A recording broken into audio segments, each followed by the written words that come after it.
Chapter 939. Li Minhao was originally a person with a flexible mind.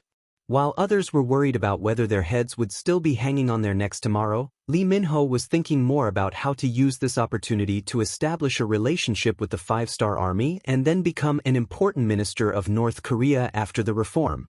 In fact, he had such a condition.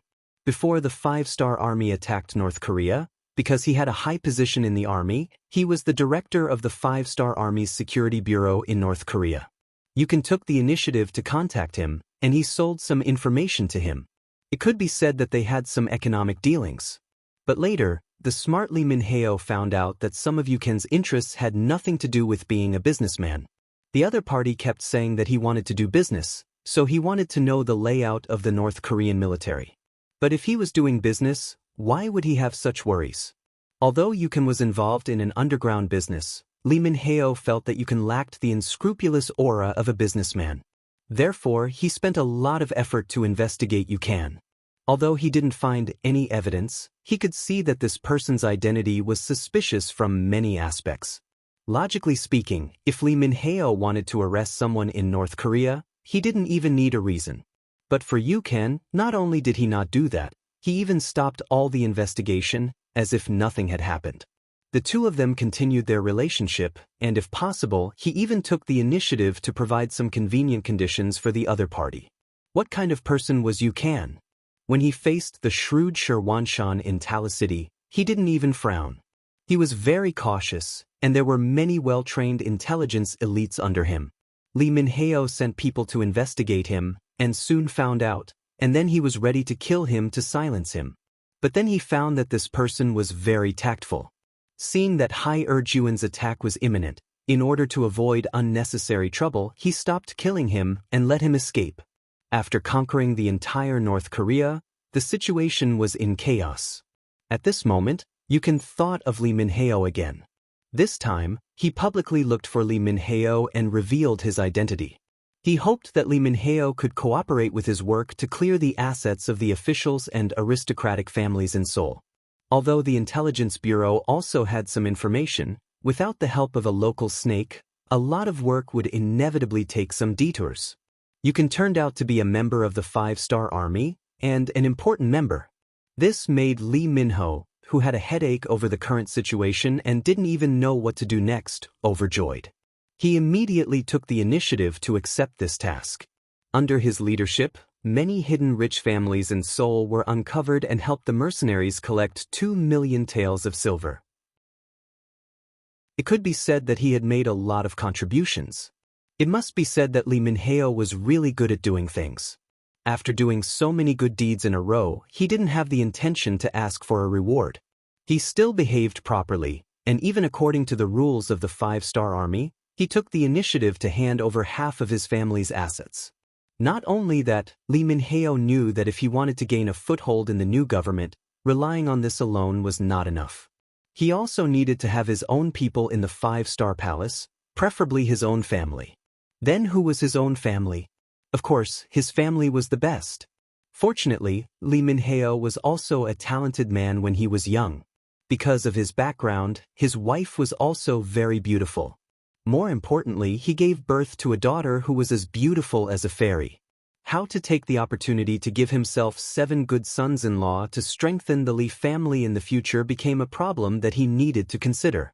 In order to catch a rich husband, Li Minhao first sent his daughter to the dance school opened by the five-star army to learn how to dance. Then he hired a few Chinese teachers at a high price to make the best use of the time to tutor his daughter. He also found some people who were familiar with Han etiquette to be teachers of etiquette. After that, he began to wait for the opportunity to come. After successfully conquering the entire territory of North Korea and killing the new king, Li Ji, they established a new supply route. In the future, the supplies did not need to enter the sea town, they could directly go ashore at the port of North Korea, and then enter Liaodong through the Yalu River and then enter Shurcheng. Under the great success, Luan Xiaoyu, who came with the transport ship, proposed to hold a social ball.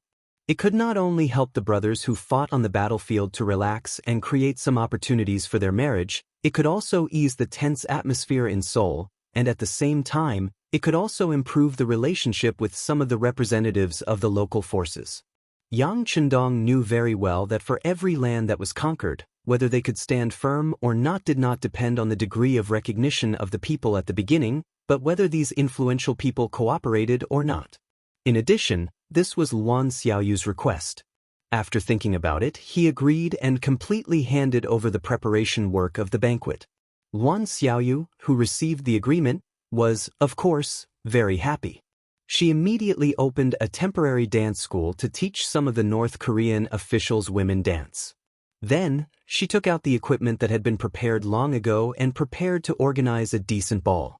When the news spread, Lee Min-heo knew that the opportunity that he had been waiting for had appeared. If he could take this opportunity to find a good husband for his daughter, it would be equivalent to finding a good backer for the Lee family.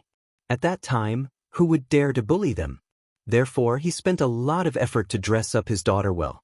Li Zhenju was Lee Min-heo's daughter. She was indeed very beautiful. She had the quiet beauty that was unique to the Korean people. She was 1.66 meters tall, and her gorgeous clothes made her figure even more perfect.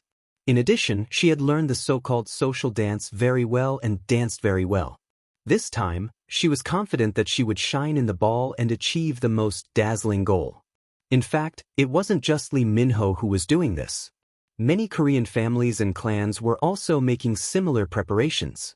They found the most beautiful young girls in their clans and prepared to use them as marriage bonds. At the same time, some of the young masters of these clans were also making preparations. They wanted to see if there was any opportunity to get in touch with some high-ranking officers of the 5-star army. If they could form a friendship, it would be beneficial for the future development of their clans. But in such a clan, there was also an outlier. His name was Han Chang. He was a young master in his early 20s who looked quite handsome. For a long time, Han Chang was a hot topic among the younger generation.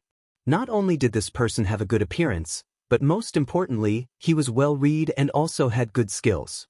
How to say it? A person who was well-versed in both literature and martial arts described this kind of person. His family background was good. He was related to Han Mingjin, who had been sentenced to death. He was also a capable person. Under the influence of the great Ming dynasty's Confucianism, he knew all the 4 books and 5 classics.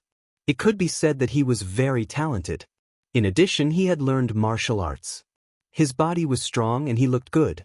It was impossible for him to keep a low profile.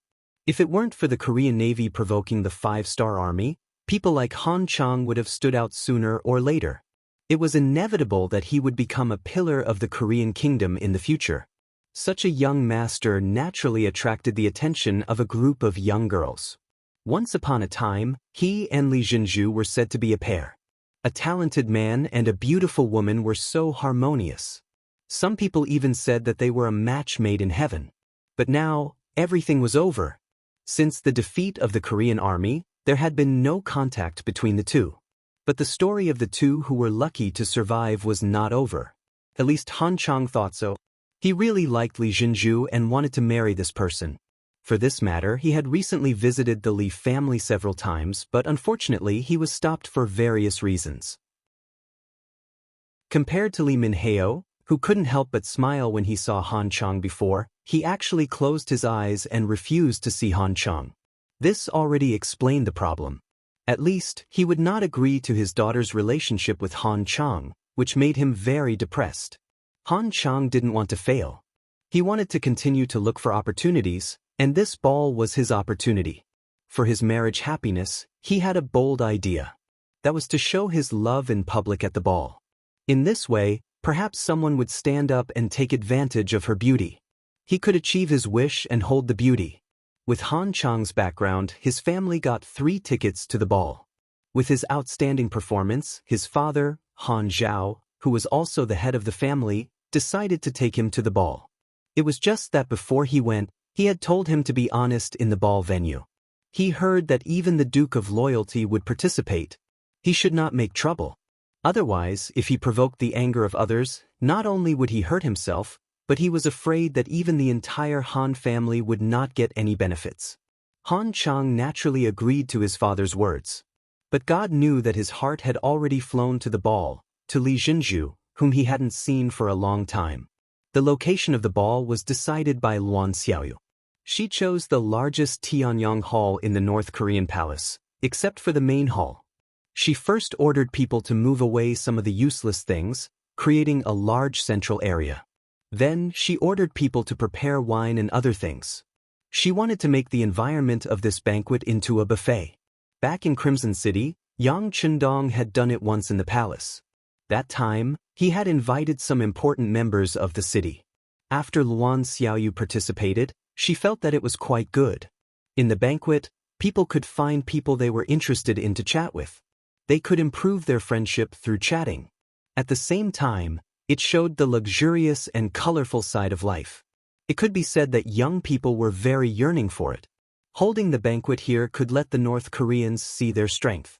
It could also play a big role in the unification of 10,000 hearts. Chapter 940. Luan Xiaoyu was the future sixth madam, and she was the type that was set in stone. At the same time, she was the boss of the entire publicity department, and she was also the top sister of the 5-person investigation team in Crimson City. If she decided to do something, who would dare to stop her? Everything was carried out according to her instructions. Yang Chundong already had some understanding of this matter, but he did not say anything about it. Since Xiaoyu liked it, he would let her do as she pleased. If this ball could let the North Koreans see the power and prosperity of the Yang family and make them yearn for it, it would be a great thing. Of course, what he cared about was the family of the officers. According to the rules of the 5-star army, an officer could apply for marriage as long as 2 of the 3 conditions were met. First, they had to have joined the 5-star army for more than 2 years. Second, their position had to be at least a battalion commander. Third, their military rank had to be at least a major. As long as 2 of the 3 conditions were met, they could start a family. They could even take in concubines. Of course, for the mid-level officers of the 5-star army, their first wife had to be a Han. This was not an exception. However, if they really liked a woman, they could take in a concubine if she was not a Han. This was also a way to increase their Han genes. In the future, the Han men would become more handsome and the women would become more beautiful.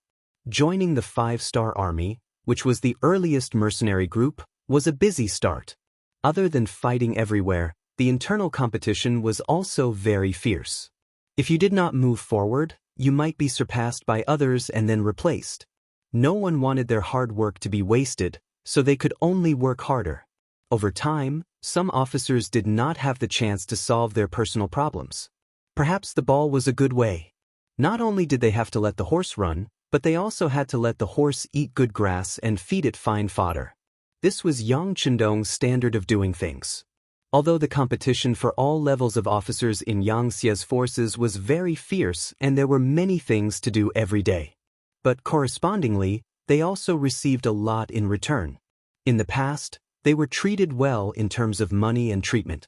Now, the way of the ball was a kind of care and concern in life.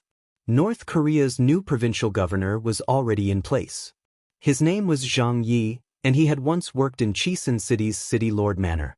Reality had already proven his ability, and this time, he had transferred one of city lord Yu Qian's trusted subordinates to be in charge of North Korea.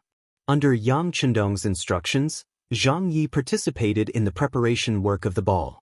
He invited who he invited and what he had to say to the people he invited. This was a great help for Zhang Yi to understand the situation here faster. In the end, under Zhang Ye's ample preparation, other than the officers and officers of the 5-star army, a total of more than 100 local clans were invited to the ball. In total, the number of participants exceeded 300.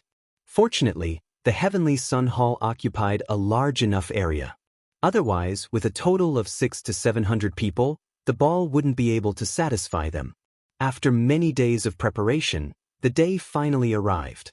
The time of the ball was set for the evening of the same day. After dinner, many well-dressed young ladies went out of the door in a carriage under the leadership of the patriarch and went straight in the direction of the palace. The sky was already dark, and in the darkness, Two shadows silently watched all of this from not far from the main entrance of the palace. But soon, they were disappointed. The inspection here was very strict.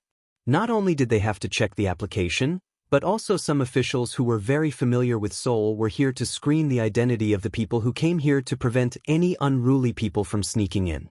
Thinking about it, since even Yang Chendong was going to participate, this ball, which was still fresh to people, must be of extremely high quality. It was reasonable for the security to be stricter. The inspection was very serious. The people who entered were also searched, but even so, the people who could enter actively cooperated. It can be seen that their hearts were already leaning towards the 5-star army. Big brother, it seems that we have no chance to sneak in. One of the two shadows in the darkness said. That's right. But second brother, we don't have to be discouraged.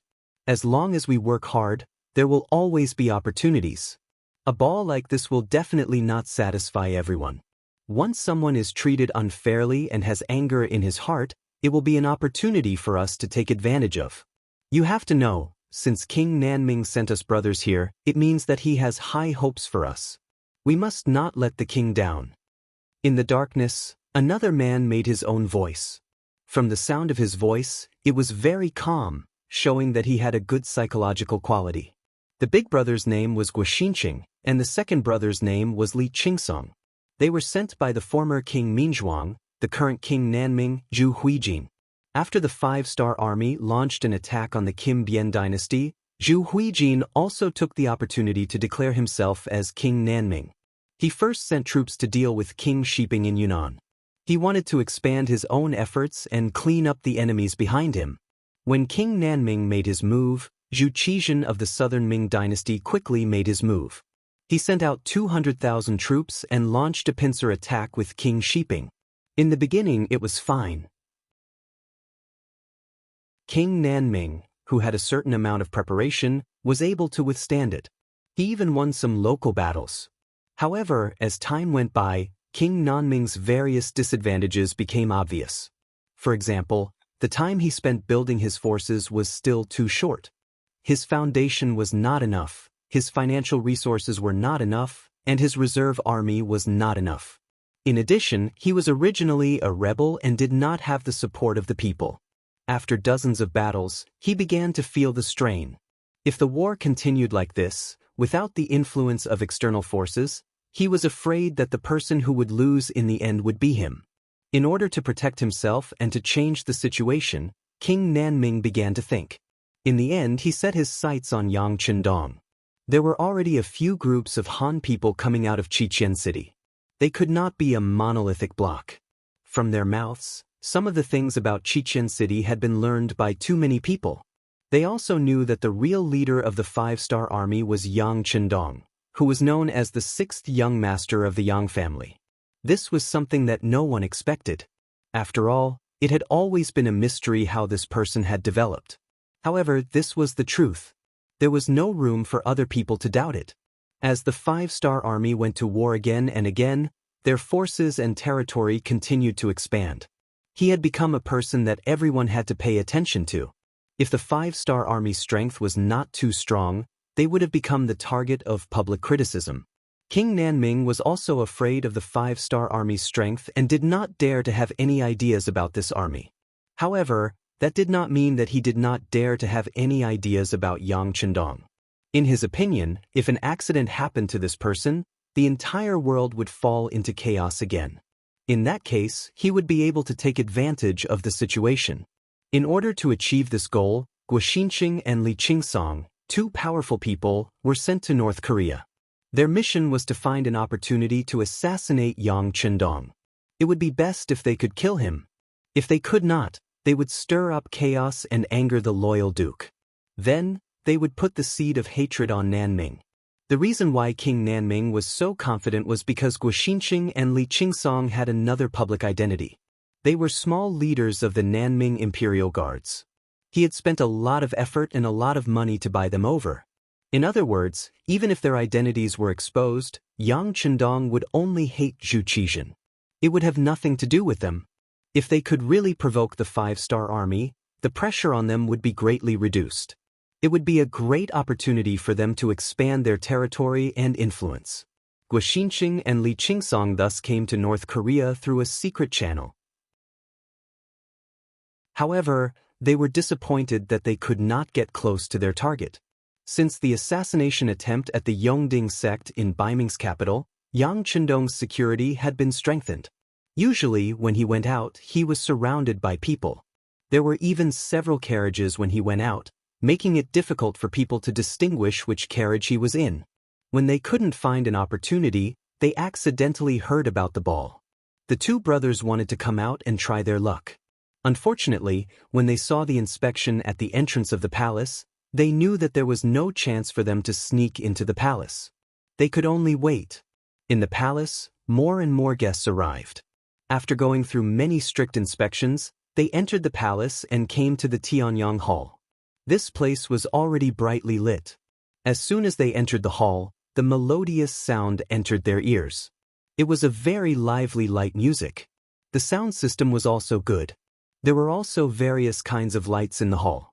Naturally, they were all from a large warehouse. In Qian City, Yang Chendong took out a few sets, and one of them was brought to North Korea by Luan Xiaoyu. The generator was running at high speed to ensure the smooth flow of electricity. In the territory occupied by Yang Xie, a large amount of crude oil had been found. After purification, gasoline, diesel, and other things were no longer scarce. There was no problem in supplying electricity for a while. When those lights were lit up, it was as bright as day. It really gave the North Korean officials, who saw all this for the first time, a strong visual impact. These North Korean officials, who were usually high and mighty, had to lower their heads when looking at people. At this moment, were like Granny Lu entering the Grandview Garden. They looked left and right with a face full of curiosity, surprise, shock, and envy. The young people who came with their parents were shocked by everything in front of them to the extent that they couldn't breathe and didn't know what to say. How could their spicy pickles compare to the dazzling array of delicacies on the menu? How could their kerosene lamps and high-grade candlesticks compare to the bright lights? Chapter 941. On both sides of the hall, there were crystal-clear glass cups covered with a layer of high-grade white cloth. They were probably expensive, right? There were also drinks of various colors in the cups, which were beyond their knowledge. Even some self-proclaimed scholars didn't know what to call them at this moment. There was also the rhythmic light music. Although it was their first time hearing it, everyone had the same appreciation for beauty. What made people hesitate was that they only heard the music but didn't see the appearance of the band. What the hell was this? It seemed that everyone who entered would first have a face of doubt, then shock, and finally numbness. There were even many people who had a very cautious expression on their faces. No wonder the five-star army was so powerful and could occupy the entire North Korea in such a short period of time. They had too many unknown things in their hands. With these, no country could compete with them. Even the great Ming dynasty, which had always been high and mighty in their eyes, was far inferior to them.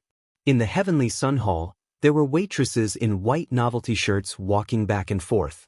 They all had good figures and good appearances. They were the service staff of this ball, and several of them were agents of the CIA. Sometimes, their eyes would casually sweep across the hall, but in fact they were screening all kinds of people. In a while, the sixth young master would arrive. This was the god in their hearts. The god's safety must not be the slightest mistake. Otherwise, their immediate superior, the fifth madam, would impose additional punishment on them. It would be a punishment for them to regret being born into this world. After most of the people attending the ball had arrived, a group of soldiers wearing military uniforms walked in. They were all tall and had boundless killing intent on their bodies, causing many of the young masters and young ladies to show fear on their faces. After these soldiers appeared, they once again carefully checked the big and small corners of the entire Heavenly Sun Hall.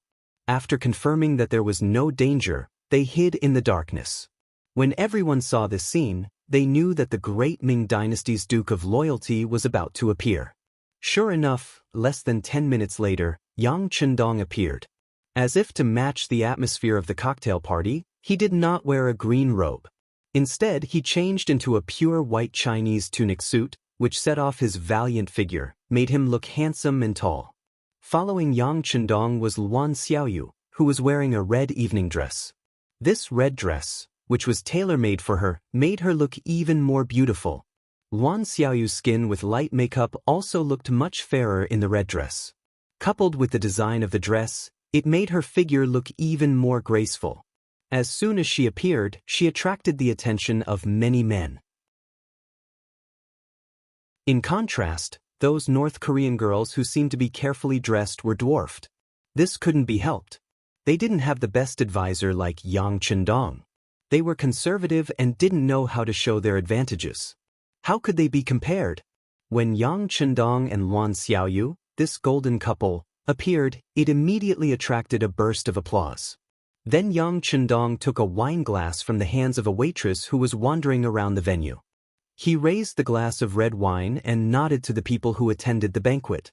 At this moment, Yang Chendong seemed to have returned to the moment when he participated in the banquet and completed the mission in his previous life. The only difference was that he didn't have a dangerous assassination mission to do. The difference was that the clothes of the people who attended the banquet were different, but in the end, it seemed to be inharmonious with the atmosphere of the banquet. Naturally, this feeling was only shared by Yang Chendong. He had seen too many so-called successful people wearing suits and bow ties. He had also seen too many women who should be revealing, and even women who were revealing for the sake of revealing. After seeing the tightly wrapped officers and North Korean men and women, he couldn't help but feel a sense of inharmony. Yang Chendong raised his glass. The officers and North Korean officials were shocked and quickly found their glasses and raised their hands. In the process, because some people walked too fast, they almost fell to the ground, which also caused bursts of laughter. However, Yang Chendong didn't care about this. Instead, he smiled at those who almost made a fool of themselves. The meaning of encouragement was very obvious. Who knew how much loyalty he had gained from just this gaze alone? Everyone raised their glasses. Yang Chendong gently raised his left hand.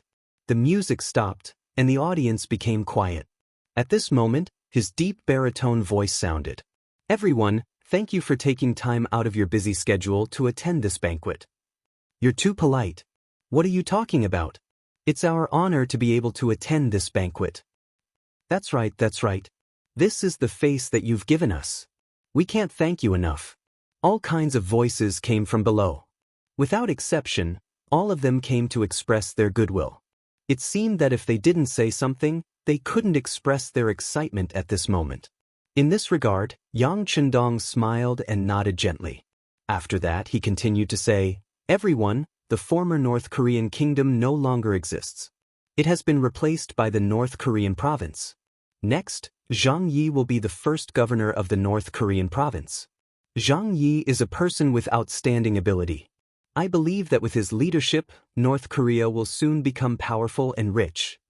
Clatter, clatter, clatter. Amidst another round of applause, Zhang Yi walked out from the crowd and nodded to thank the crowd. "Zhang Yi is indeed a good leader. I asked him to come here and work. I asked him if he had any requests. The first thing he said was that food is the most important thing for the people. He asked to reduce the price of food and solve the problem of the 2 million people in North Korea first.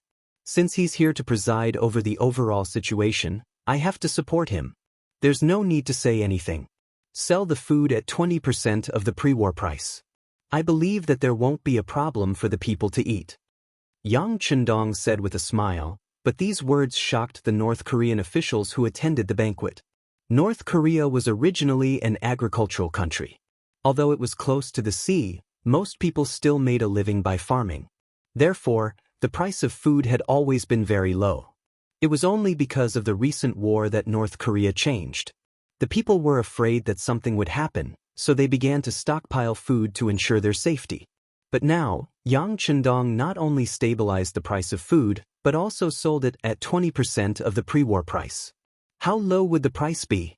It was almost the same as the country's harvest price. It was not an exaggeration to say that the situation in North Korea would quickly stabilize once this policy was implemented. After all, the problem of food and clothing was solved, which was equivalent to solving the most unstable factor. Everything would be much easier to do next. This decision was made because of Xianxia's development in the past few years. Qiqian City had always believed in walking on many legs. While developing industry and commerce, they did not fall behind in agriculture. For example, in Vietnam, Laos, and most of Wuxia Island, all the land that could be developed was planted with food. In the spirit of paying taxes according to the proportion of the harvest of the land, this greatly increased the enthusiasm of the farmers. The income was directly linked to the output, and it was no longer a fixed land tax. Whoever planted more food would get more. They were no longer farming for the country, but for themselves. The enthusiasm of the people was unprecedentedly high, and a large number of wastelands were reclaimed. In addition, any farmer could apply for a loan from the local government to borrow cattle and farming tools. In the past 2 to 3 years, the weather was good, and the farmers had gained a lot of land. The granaries of several provinces had also been enriched. Now was the time to show the results. It was not difficult to transfer a part of the food from there to North Korea, but the benefits to the people were real. There was a saying among the people, "If there is food at home, there is no need to panic." As long as the basic livelihood of the people was guaranteed, the people's hearts would be stable, and they would not be easily defeated by some things. The establishment of the North Korean provincial government would be more stable, and it would be much easier to implement other measures. Once Yang Bao succeeded in gaining a foothold and enjoyed enough influence among the people, the law would be more deeply rooted in the people's hearts. The people would not be bullied and their hearts would be stable. It would not be long before North Korea could exert its power and emit its unique spring. The reforms in Wuxia Island, Laos, and Vietnam had proved everything. As long as they followed their pace, it was only a matter of time before they became strong. This was the bright path that Yang Chendong pointed out for the development of the place, a path of success that had been verified by later generations with facts. After the public announcement of the food problem today, the situation in North Korea would soon be stable again. This was already a visible fact. Yang Chendong had a confident smile at the corner of his mouth. Under his influence, the mood of the people attending the ball became more cheerful. Well, with the development of the previous dynasty's Xian province, Governor Zhang Yi will lead the provincial government to work hard with all of you. Then, let's toast to a better tomorrow. Yang Chendong raised his glass, and all the people in uniform at the ball raised their goblets high. They had to give face to the 6th young master. Next were the local representatives of North Korea. One by one, they raised their glasses with joy. Yang Chendong drank all the red wine in one gulp, then said with a smile, "Well, it's time to dance. Let's dance." After saying that, he first made a gesture of invitation to his dance partner, Luan Xiaoyu, in a very gentlemanly manner. Luan Xiaoyu's cheeks were slightly red, and there was an intoxicating smile in her eyes. She gently put her palm on Yang Chendong's hand, and then the music started. The two of them danced gracefully, like two butterflies walking into the field. When the ball began, a group of officers also walked into the field. They had received a short period of special information before, so they knew a little about ballroom dancing. Now was the time for them to perform and see the results.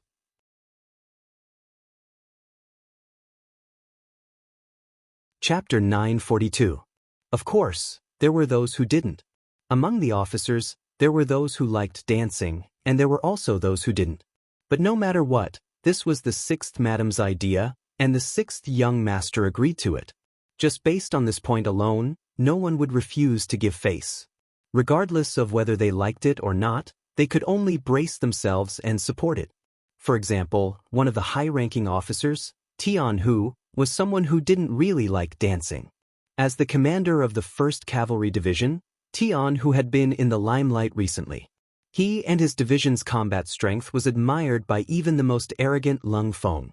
He was one of the few officers in the mixed army who could be treated with respect. However, not many people thought about how much effort the 1st Cavalry Division had put in to achieve their current results. When others were resting, they didn't rest. When others were resting, they didn't choose to rest. When others were resting after a big battle, they still continued to train like a raging fire. It was as if they were born to fight. It was because of his hard work and dedication that they were able to achieve results that only firearms could achieve with cold weapons. Recently, the situation in North Korea had become more and more stable. Many of the armies had entered a period of rest. Even Lung Fang's training only lasted for 4 hours in the morning, 4 hours in the afternoon, and 10 kilometers in the evening. However, only the 1st Cavalry Division continued to train on horseback. They practiced chopping and chopping on horseback. They used wooden swords in the practice, but even so, it was very easy for them to be lightly injured if they were chopped on a high-speed horse. Because of this, at least 10% of the cavalry was injured and didn't have the chance to return. This kind of training was a very self-consuming training method. The abnormal decrease in the number of soldiers had caused the 3 regimental commanders under him to complain incessantly.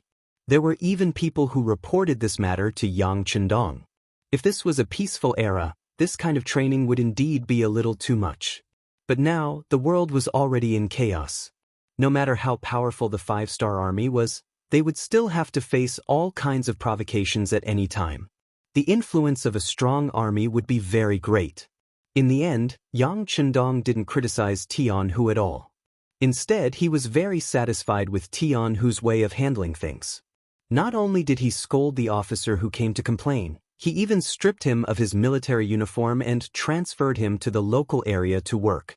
Yang Chendong's support gave Tianhu a lot of confidence and courage. This was also the biggest reason why the 1st Cavalry Division was like a ferocious tiger on the battlefield, without any opponents. After all, Tianhu used to be one of his students. He was a talent who excelled in both the pen and the sword. Yang Chendong believed that Tianhu's training should be targeted. As for injuries during training, it was originally unavoidable. It only proved that one's strength wasn't up to expectations.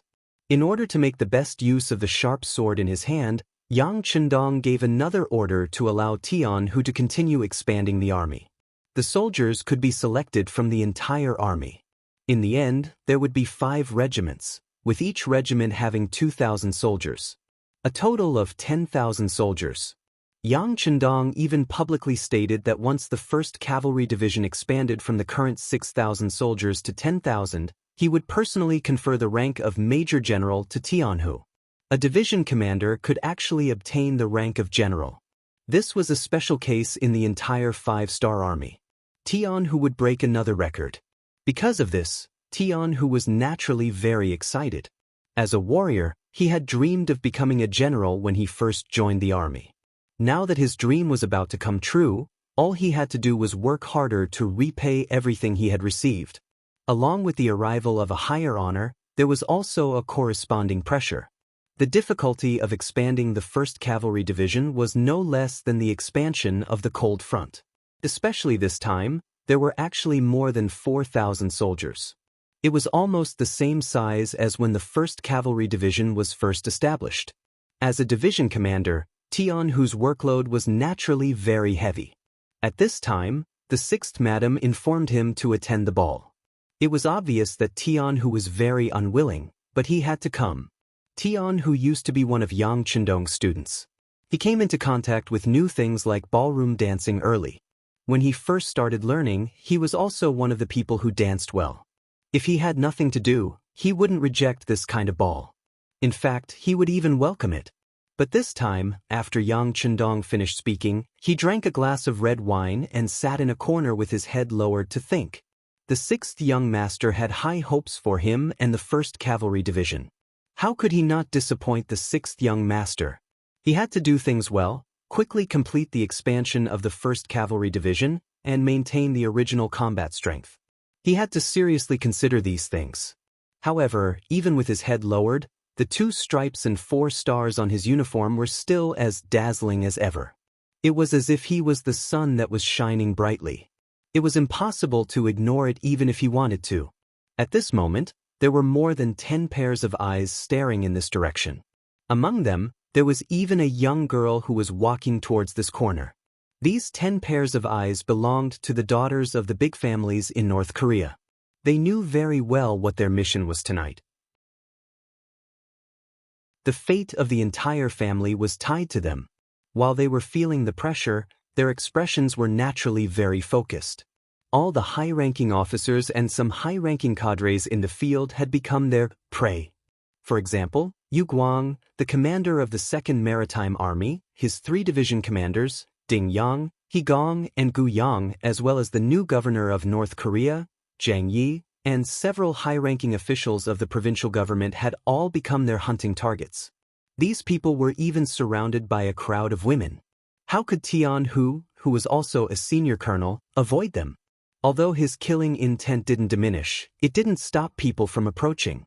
Didn't they see that his 3 division commanders, Tei Mu, Lu Duo, and Hu Bo, were already surrounded by beautiful women? The girl walking towards Tian Hu was Li Minho's most beautiful daughter, Li Shenju. Originally, she had already made preparations, but Han Chang's sudden appearance disrupted her original plan. After much difficulty, she managed to brush him off perfunctorily to the side. The few targets that she had been keeping an eye on were already surrounded by other girls. She had no choice but to look at Tian Hu. Even though she felt that this person wasn't easy to get along with, when she thought of the mission her father had given her, and how she carried the hope of her family, she still walked over without hesitation. At first, Li Zhenju's footsteps were very quick, as if she was afraid that someone else would steal her target. However, as she got closer and closer to Tian Hu, who was sitting in the corner, the feeling of nervousness and apprehension grew stronger and stronger. Women in ancient times were very conservative and reserved. They paid more attention to the orders of their parents and the words of the matchmaker. Many women didn't even step out of the house when they were young. They would only know the appearance of the man they were marrying when they were actually married. In the present day, this was undoubtedly a very sad thing. But at that time, it was a common thing. So when she took the initiative to walk towards Tian Hu, it could be imagined how much courage it took to do this. Originally, he was still thinking about things with his head down, but as Li Zhenju got closer and closer, Tian Hu finally had a reaction. He raised his head and saw a girl with a very nervous face, but her appearance could be called very beautiful. Li Zhenju did have a certain capital, whether it was appearance or identity, she was a superior person. At this moment, her nervousness made her like a budding flower, and people couldn't help but look at her twice. Tian Hu, who raised his head, was indeed amazed by Li Zhenju's appearance. But in less than a breath of time, he returned to normal. He also understood the other party's intention, then shook his head gently and said, "I'm sorry, I'm thinking about something now, and I don't want anyone to disturb me. No, please don't refuse, otherwise, I may die after this banquet." When Li Zhenju heard Tian Hu's refusal, it was as if her head was hit with a stick, and then tears flowed from her eyes uncontrollably. Li Zhenju wasn't exaggerating. She had taken the initiative to look for Tian Hu, and many people must have seen it. If she returned empty-handed, she didn't know how many unpleasant words would be spread out tonight. For a very pure girl like her, these kinds of words were terrible, and she was even more afraid. She, who didn't complete the task, perhaps did not need to wait for her father to scold her. She would use her own way to end her life. Yes, there were many women in that era who sacrificed themselves for the name of loyalty. This was the style and characteristics of that era. You could say that they were ignorant, or that they lacked education, but the truth was the truth, and it couldn't be changed. Originally, he wanted to put on a fierce face and scare the other party.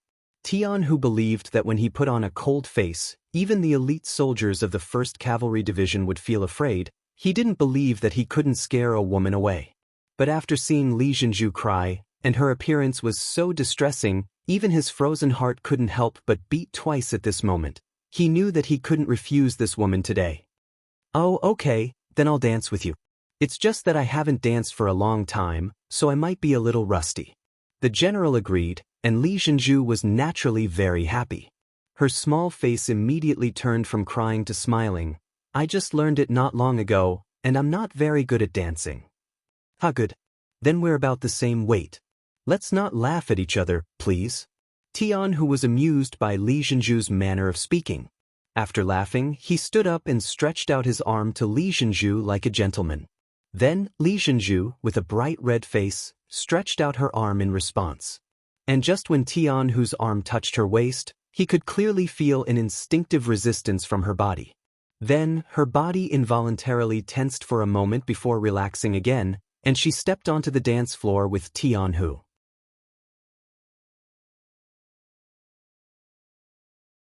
Chapter 943. Some things could be faked, but some things could not be faked. Tianhu could clearly feel the nervousness in Li Jinzhu's heart. Only a young girl who was ignorant of worldly affairs would have such an expression. In order to dispel the other party's nervousness, he revealed a smile on his face and said, "Not bad, your dance is not bad." Tianhu, who had just finished speaking, had an awkward expression on his face. It was not because of anything else, but because in the next second, Li Jinzhu's jade-like foot had already stepped on his foot. In fact, the other party's figure was slim and not fat at all. This step was nothing to Tianhu, who had thick skin and thick muscles. However, after all, he had just praised the other party and was immediately slapped in the face. The awkwardness that should have appeared on his face. "I'm sorry. When I heard the general's words just now, I became nervous and forgot how to dance." Li Jinzhu lowered her head. At this moment, her face was so red that if one did not listen carefully, they would not be able to hear her voice clearly. As a commander, the young Tianhu's hearing was naturally good. He chuckled and said, "It doesn't matter. Relax your whole body. You can't be tense when dancing. Just follow the rhythm of the music. As long as you get into the mood, everything will be fine." Li Jinzhu listened and then unintentionally made a very cute action. That was, she stuck out her tongue to express her embarrassment. It was this action that attracted Tianhu, making him feel this girl's cuteness and her natural playfulness.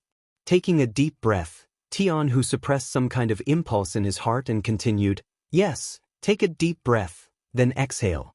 After a few times, your nervousness will be reduced by a lot. Then, you will be able to enter a normal state." Li Jinzhu followed Tianhu's instructions.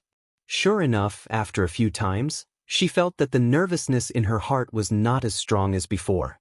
The dance steps that she had learned over the past few days could finally be used. She could even cooperate with Tianhu to make a few difficult movements. Immediately, she said with a happy face, "You're so good. Did you often dance before?" "How is that possible? Even if I didn't have the time, I didn't have the conditions. I just learned it from the sixth young master." Tianhu shook his head with a smile. "The sixth young master? Loyal and courageous? Did you learn from him?" Li Jinzhu asked curiously. "I was once one of the students of the sixth young master, and that was one of the best times of my life." The murderous look on Tianhu's face disappeared as he recalled the time when he was Yang Chendong's student. It was replaced by beautiful memories. Suddenly, the resolute general turned into a gentle and heroic man. This scene made Li Jinzhu stare blankly. She even forgot the seniority. She raised her head and stared at Tianhu's face impolitely. To her, tonight was the day to find a backer for herself. Her father's request was very simple. The other party only needed to have enough power to protect the Li family. Of course, the higher the position, the better. But for Li Jinzhu, if she could find a man she liked who was also capable, it would be the best of both worlds. She didn't know what love at first sight was. She only knew that it would be good if the other party didn't make her hate him. Otherwise, she really didn't dare to imagine what it would be like to spend the rest of her life with a man she didn't like, and even hated from the bottom of her heart. Fortunately, she was lucky enough to meet Tianhu. Not only was this person young, but he also had many pentagrams and bars on his shoulders. He also looked easy to get along with and wasn't the kind of person who was overbearing. This made Li Jinzhu's heart filled with happiness. On the battlefield, Tianhu would not even bat an eyelid even if he was facing an army of thousands of men and horses, or an enemy that was several times his size. But now, facing Li Jinzhu's gaze, he realized that he was unable to withstand it. He gently turned his head to look at other places. When he found that there weren't many people paying attention to him, he breathed a sigh of relief. Then, he coughed lightly, "May I know Mrs. Name?" Being asked, Li Jinzhu seemed to wake up from a dream. She hurriedly lowered her head. When she thought of the scene where she stared at Tianhu with all her attention, She felt a burst of blush. Tian Hu wanted to ask for the girl's name, but when he asked, the other party didn't have any intention of responding. He felt a burst of powerlessness and had no choice but to ask again, "My name is Tian Hu. May I know Mrs. Name?" My name is Li Jinju. You can call me Jinju or Zhu." At this moment, Li Jinju just remembered that she hadn't answered his question. She felt her face burning up. She must have lost her composure for a while. "Jinju? Not bad, a good name. Then I'll call you Zhu, from now on. And you, if you want, you can call me Big Brother Tian from now on." Tian, who looked at Li Jinju's self-blaming look and found that she gave people a strong desire to protect her when she was cute. It made him want to hold her in his arms and take good care of her. The so-called bright and affectionate was referring to the current Tian Hu and Li Jinju. When the music ended and there was a short break, the two of them reluctantly let go of each other. Then, as a man, Tian Hu generously invited the other party to sit in the corner so that the two of them could continue to talk and deepen their understanding of each other. Of course, Li Jinju wouldn't miss such an opportunity. She nodded repeatedly. Then, she thought of something and nodded reservedly. When Tian Hu saw this scene, he couldn't help but chuckle. After the long song ended, the situation in the field gradually became clear. If both the man and woman felt good, they would invite each other to sit alone for a while. If they didn't feel good, they would naturally smile and politely part. Yang Chendong and Luan Xiaoyu also came to the main seat after the song. Then, they saw that there were already a few young men and women sitting together in the field. Looking at the initial results, Luan Xiaoyu couldn't help but happily say, "Big brother, look at the results. A few men and women are about to freely fall in love." Yang Chendong shook his head and chuckled. Was this considered to be the beginning of love? At most, they would have a little favorable impression of each other. Moreover, this favorable impression was forced on the woman. To put it bluntly, the choice was all up to the man. Just like this ball, it was said to celebrate the victory, connect the feelings between everyone, and also solve the personal problems of some officers and cadres. But in fact, the last one was the most important. By solving the problems of some cadres, the local upper class of the Korean people would be integrated into Xianxia through marriage. This could deepen the feelings between everyone and make everyone warm up faster. It could also improve the overall quality of the next generation. Yang Chendong didn't object to this point. After all, who wouldn't like beautiful things? Yang Chendong also didn't object to this point that the local forces would be disintegrated faster through marriage. As long as these people were loyal to him, why couldn't he develop their forces in private? It was simply unrealistic to expect that everyone was a saint and would work hard for him without getting anything in return. However, development was development. He must not go against the general direction of this big force. Otherwise, no matter who the other party was, he wouldn't mind uprooting them. When that time came, these people shouldn't blame him for being ruthless. After all, everything these people had was given to them by him. He also had the right to take everything back if he was forced to. Yang Chendong smiled and didn't say anything. Luan Xiaoyu thought that this meant that he approved of her plan. She immediately asked, "Big brother, how did my mission go?" "Good, very good." Yang Chendong was not stingy with his praise. Luan Xiaoyu smiled happily when she saw the praise. For her, this was the best reward. Outside the crowd, the parents of the aristocratic families were naturally very happy. Like Li Minho, when he saw that his daughter was sitting together with the commander of the 1st Cavalry Division and chatting happily, he was so happy that his mouth was about to split open. It was as if he could already see the bright future of the Li family. On the other hand, some of the family heads whose daughters had returned to their original positions were anxious. They hurriedly ordered that there would be 2 more songs in a while and that they must hurry up. If they couldn't find a high-grade song, they should choose a low-grade one. In short, they must gain something. Otherwise, it would be hard to say if they could still stand on top of Seoul in the future. This time, Han Chang came with his father and sister. Unfortunately, his sister belonged to those people who didn't gain anything. At this time, his father, Han Zhao, was continuing to work with his sister. It was as if he had to gain something, otherwise the Han family would be in danger.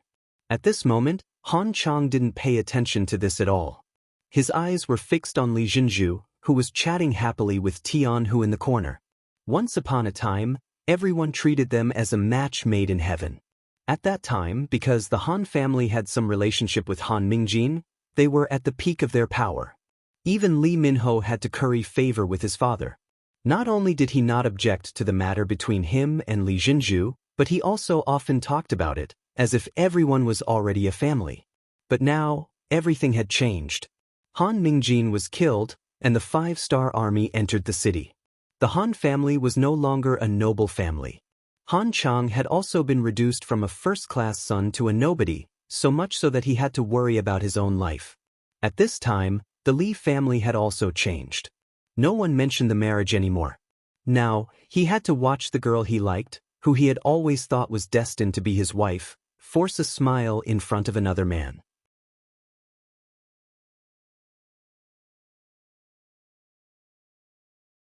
Chapter 944. Han Chang, who had been misled, did not see the sincere smile on Li Jinzhu's face. Instead, he thought that she must have been forced. And he, as a man destined to marry Li Jinzhu, had to do something now. Otherwise, this shame would accompany him for the rest of his life. He lifted his foot and walked towards the corner. Step by step, he was very determined. His fists were clenched, and all the muscles in his body were taut at this moment. He wanted to teach that officer a lesson. He wanted to show his manly side. Tianhu, who was sitting there chatting with Li Jinzhu, had a smile on his face. The more he got to know her, the more he found her pure and lovely side. She seemed to be without any schemes. They talked about some embarrassing things that happened to her when she was a child. At one point, even Tianhu could not help laughing and sighing after hearing about it. Just as they were chatting happily, a sudden gust of wind came from the back of Tianhu's head, smashing towards it. If this hit, he would definitely have a slight concussion, and there might be some sequelae. Who was Tianhu? He had killed countless enemies on the battlefield and was often used to long-range attacks. It was common for him to fight with fewer people. How could such a sneak attack escape his eyes and ears? When Han Chang approached him, he felt it. He did not move, just wanted to see what Han Chang was going to do. At the moment when he felt the long fist coming, he just tilted his head slightly and easily dodged it. Then he raised his right hand and accurately grabbed the wrist. With a fierce force, he pulled Han Chang, who was sneaking behind him, over. Under the powerful force, he directly turned Han Chang 180 degrees and threw him to the ground. Han Chang threw a punch and felt that there was nothing in front of him. Before he could make a move, a pain came from his wrist. He just felt that his whole arm seemed to be out of his control, and there was a sound of wind in his ears. He fell to the ground with a plop, and there was a huge pain in his internal organs. Breathing became a very extravagant thing. It was not until he was thrown to the ground for a while that his whole body felt less painful.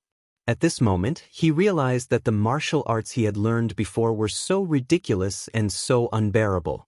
He could not even block one move from his opponent. When Han Chang was thrown to the ground, it caused a huge commotion and attracted the attention of everyone present. Everyone was busy building relationships and chatting about their feelings. In such a harmonious scene, it was impossible not to attract attention when someone was suddenly beaten up. As the father, Han Zhao was the first to let out a cry of surprise. He ran straight to his son who had been thrown to the ground. However, someone was faster than him. For security guards appeared out of thin air and surrounded the corner of the room. Han Zhao had just run over when he was stopped by a guard. Normally, he would be extremely respectful, but now that he was worried about his son's safety, he didn't care so much. He wanted to rely on his brute force to rush up. The result was naturally that he was held down by a grappling hand. His arm was pressed down, and he let out a scream. Cold sweat poured out of his head. With this shout, Han Chang, who was lying on the ground, was completely awakened. When he saw that his father was also under the control of others, he couldn't help but roar loudly, "Let go of my father. If you have any problems, come at me. Come at me." "Shut up. A guard unceremoniously lifted his foot and landed on Han Chang's waist. With just one kick, he completely lost the ability to shout and fainted. Sixth young master, this is the Han father and son. They have some fame and influence in Seoul. Sitting next to Yang Chendong, the new governor of North Korea, Zhang Yi, introduced them. What the hell is going on? Beta Persei, go and see. Yang Chendong nodded slightly and motioned to Beta Persei. Beta Persei went quickly and came back even faster. Tian, who was naturally very cooperative, and told him what had just happened. Li Zhenju was indeed frightened at first, but when she saw the displeasure on Tianhu's face, she was afraid that Han Chang would die because of this. Being kind, she stood up and made a simple introduction of the relationship between the two. She only said that the two had met a few times and that Han Chang had a good impression of her. This time, he must have been angry and did not do it on purpose. Brother Beta Persei, give me some face. Han Chang didn't hurt me. It's better to let him go. Tian, who didn't want Li Zhenju to be disappointed in him. He didn't put people like Han Chang in his eyes, so he pleaded for him. Li Zhenju looked at him gratefully when she heard his words. Beta Persei nodded immediately. He couldn't decide whether to give face to Tianhu or not. This was something that even the young master was concerned about, but he would definitely report Tianhu's attitude to the young master. Yang Er left and returned to Yang Chendong's side. He told Yang Chendong what he had learned, especially the part where Tianhu had pleaded for leniency. He's so cold-blooded on the battlefield, but he's also affectionate and righteous in life. Not bad. Yang Chendong smiled after listening. A general killed the enemy on the battlefield. This was something that couldn't be helped, but in life, a general should also show his benevolence and righteousness. Tianhu's approach was very qualified. After some teasing, Yang Chendong decided to give face to Tianhu. If that's the case, send the Han father and son out. The unconscious Han Chang was carried out, followed by his father, Han Zhao, and his sister, who came for a blind date. But even if such a thing happened, which officer would be willing to be on good terms with the Han family? With a sorrowful expression, Han Chang knew that this time, the Han family was going to decline. He no longer dared to hope for a future. He only hoped that his family would be safe and sound. He would be satisfied as long as they could keep their lives. If he wanted to be safe, an apology was naturally necessary. Han Zhao decided to wait for his son to wake up and persuade him well. Then, he would visit him early the next morning to apologize. He thought that a dignified general should still have some magnanimity. But how could he know that he wouldn't have such an opportunity? He would never have it. Guo Xinqing and Li Qingsong, who were in the dark, saw their son being carried out of the ball. He and his daughter were accompanying him with sad expressions. They were like dogs who saw a bone. They saw hope and opportunity. More than 2 hours later, the ball was over. The money that the two of them had used to plant spies in the homes of some of the North Korean officials had worked. The whole story of what had happened in the House of Han had reached their ears. Then, a sinister plan to shift the blame was quickly put into action. Han Zhao almost didn't sleep all night. The next day, when the sun rose, he went to his son's room. For the future of the Han family and for the safety of his family, he had to persuade his son to apologize to Tianhu. He had also investigated last night. This Tianhu was actually the commander of the 1st Cavalry Division. He was one of the generals that even the Duke of Zhongdan valued very much. If he couldn't solve the problem with this person, the Han family would only be in trouble in the future. When Han Zhao pushed open the door of his son's room, an earth-shattering scream came out. Han Zhao sat on the ground with a plop. Looking at his son whose nose had been cut and whose face had been disfigured, he only felt dizzy at this moment. His eyes were filled with countless golden flowers. The scream quickly attracted the other Han family members. After seeing this scene, they cried one after another. After an unknown period of time, Han Zhao's voice sounded again. Come, prepare a sedan. I'm going to file a complaint. I'm going to file a complaint. Without his son, it meant that there was no hope in life. At this moment, Han Zhao was no longer thinking about the future. He just wanted to seek justice for his son. No matter who the murderer was, he must be brought to justice. In the morning, The provincial government was very lively. The new provincial government was still choosing a site. Now, it was using the former army yamen of the North Korean kingdom, which was quite spacious. But soon the place was jammed.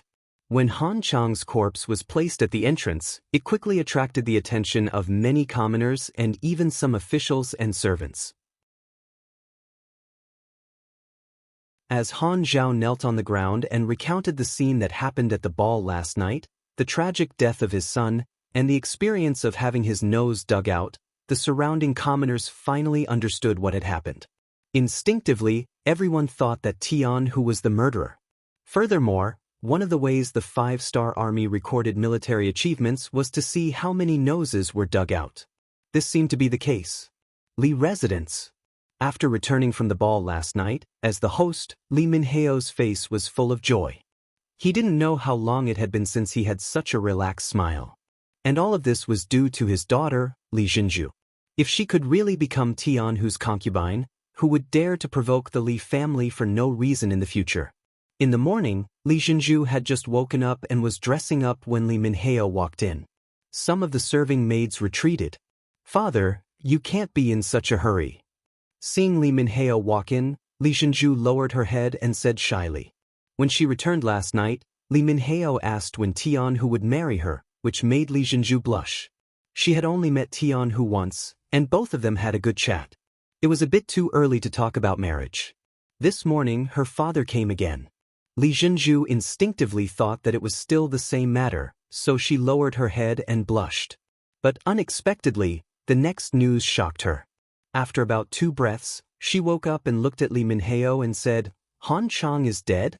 How is that possible? Father, don't tell me you think it was brother Tian who did it?" Father didn't say that. Li Minheo shook his head.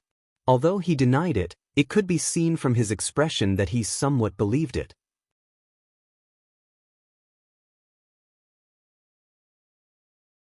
Chapter 945.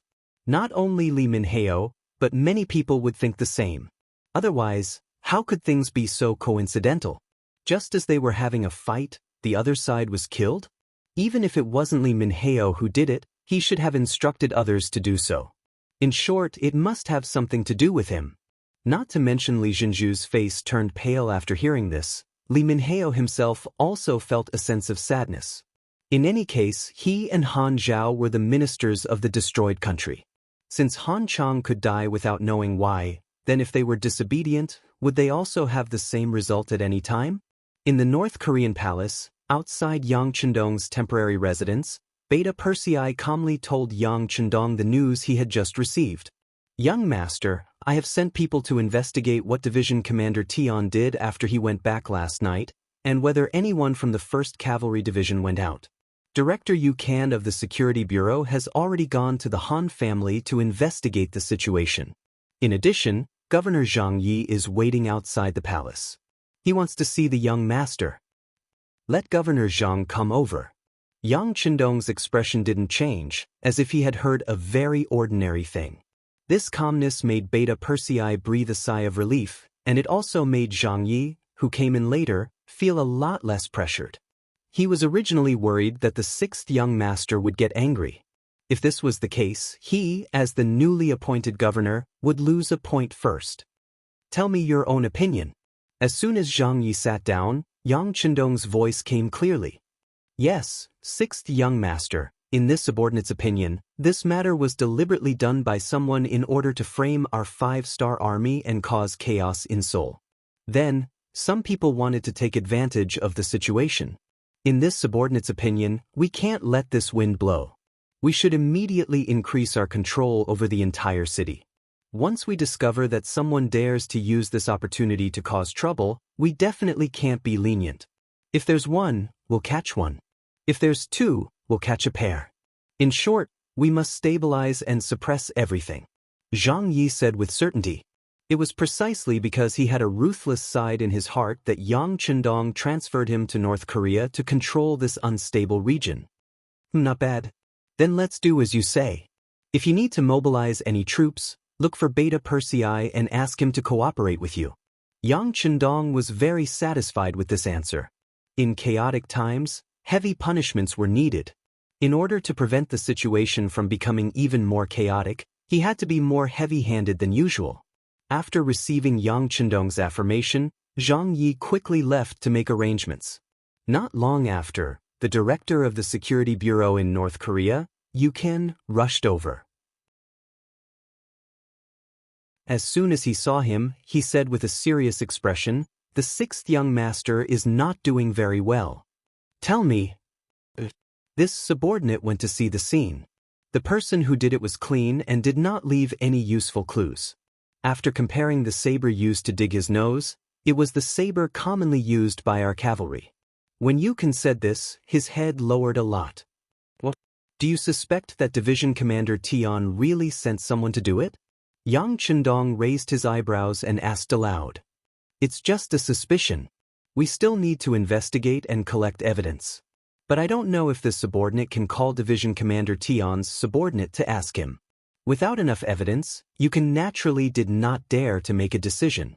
But if he wanted to clear the suspicion, more investigation was necessary. Yang Chendong did not answer immediately. His intuition told him that this matter should have nothing to do with Tianhu. Since Han Chang was already knocked out yesterday, wouldn't it be superfluous for him to kill someone with this person's identity? And if he did it at this time, it would inevitably make everyone suspect him. How could such a stupid decision be made by 100 victories general?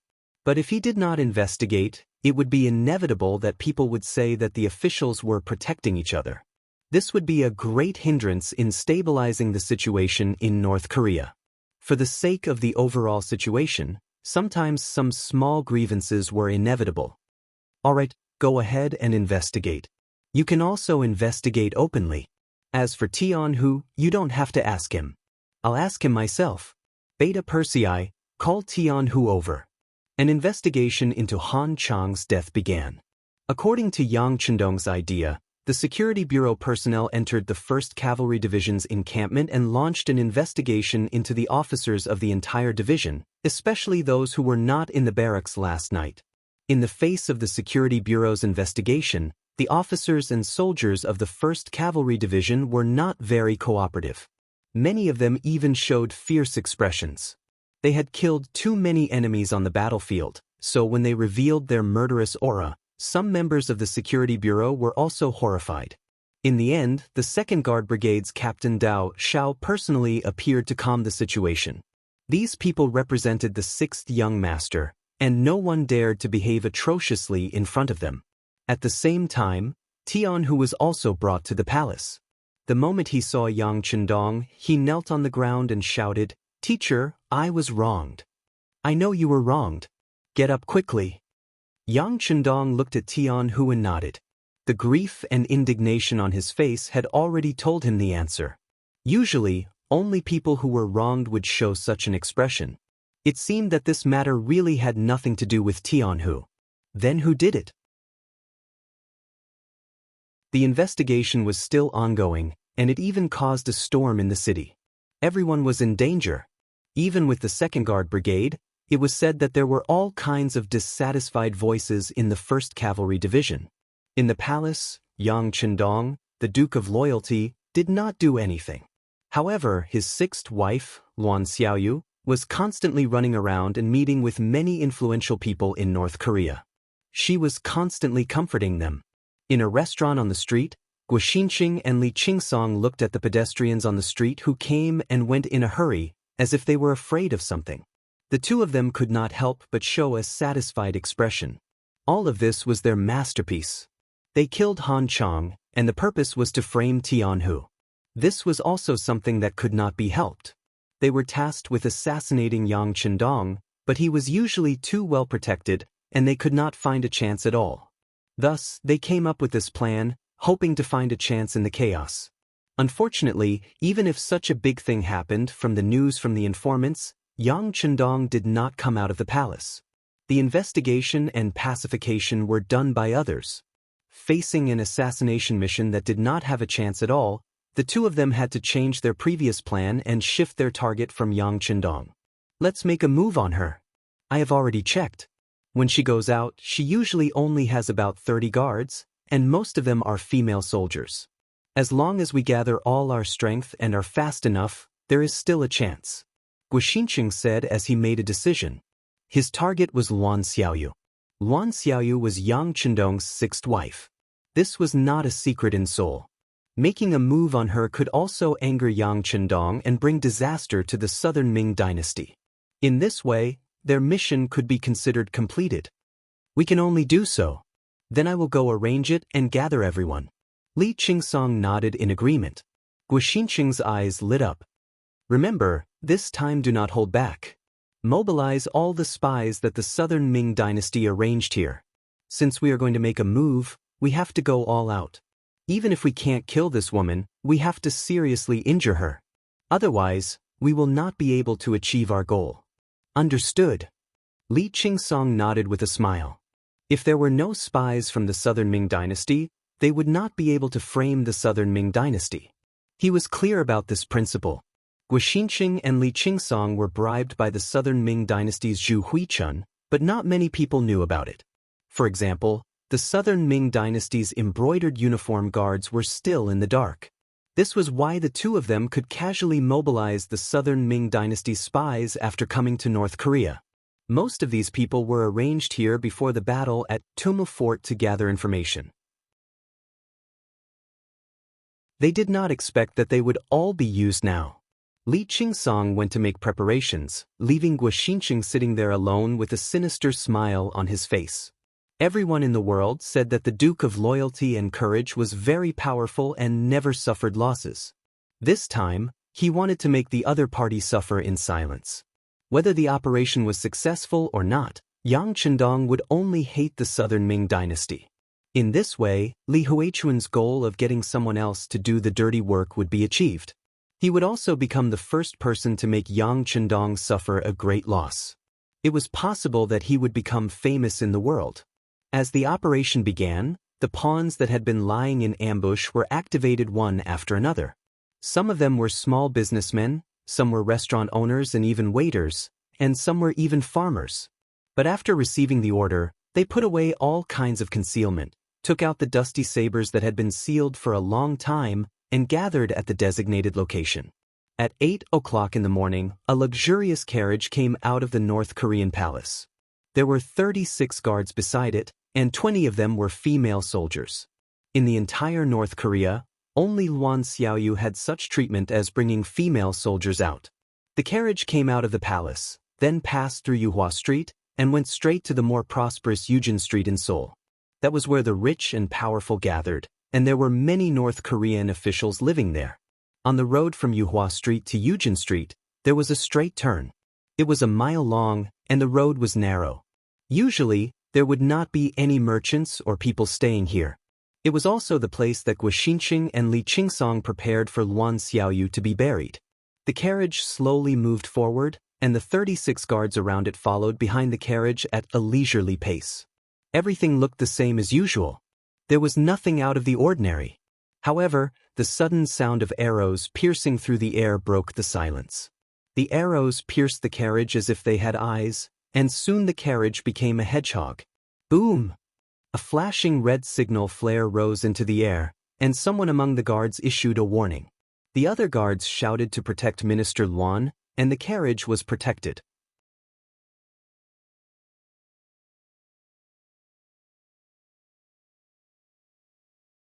Chapter 946. Guoxincheng, who was lying on the roof of a tall building, had a fierce look in his eyes. Then, he gestured to Li Qingsong on the other side to launch an attack. Before seeing whether Luan Xiaoyu was dead or alive, the operation had to continue. Especially before leaving behind the bodies of the southern Ming agents, they couldn't retreat. A sharp whistle sounded, indicating the start of the attack. Immediately, nearly 100 men dressed in black walked out from the nearby houses and corners. They moved forward quickly like ghosts, heading straight for the luxurious carriage in the middle of the road. The 30 carriage guards kept retreating until they couldn't retreat any further. Then, they pulled out their weapons and got into a defensive stance.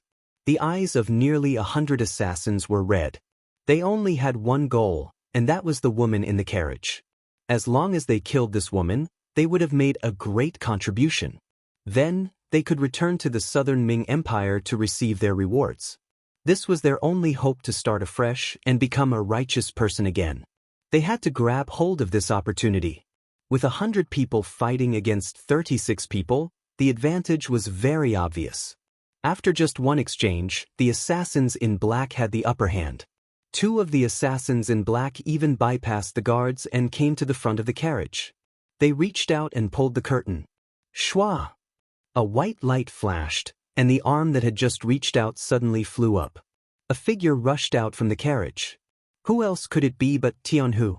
2 blades flashed quickly, and the assassins in black fell to the ground one after another. Not a single one of them was a match for them. At the same time, teams of cavalry appeared on both sides of the street and surrounded the area. Not good, retreat. Seeing that this was clearly a trap, the assassins in black stopped attacking and turned to retreat. They wanted to use the surrounding buildings to escape. The 36 guards who had been resisting all this time suddenly had a Type 95 submachine gun in their hands. A series of gunshots rang out. One after another, the black-clothed assassins fell to the ground. The sound of gunshots indicated that they had lost the ability to escape. Let's go! Seeing that the ambush was actually a trap, Guoxinqing and Li Qingsong, who were on the roof, also turned to leave. Although they had fallen into a trap this time, they had completed more than half of their mission. They had successfully shifted the blame to the southern Ming Empire. However, at this time, it was not so easy for the 2 of them to leave. Their movements had long been watched by the Wolf Fang Special Forces. When they were about to leave, more than a dozen shadows also followed them. Originally, there were many residences here, so it would be difficult to find the 2 of them. It was Li Qingsong's fault for blowing a whistle when he gave the order to attack. Wolf Fang happened to catch it. Then he found Guoxinqing through Li Qingsong's hand gesture. Since they had been discovered, there was no way they could escape. Guoxinqing and Li Qingsong, who were retreating immediately, realized that someone was following them. This made them extremely shocked. They could not understand how they had been discovered when they had been so careful. However, now was not the time to pursue these matters. Escaping was the problem that needed to be considered. Li Qingsong was very unlucky. In the process of escaping, he rushed straight toward another member of the Wolf Fang Special Forces and was blocked. Seeing that the road ahead was blocked, he gritted his teeth and jumped down from the roof that was more than 30 feet high. Feeling that his ankle was twisted, Li Qingsong immediately took a deep breath. He rolled on the ground and got up.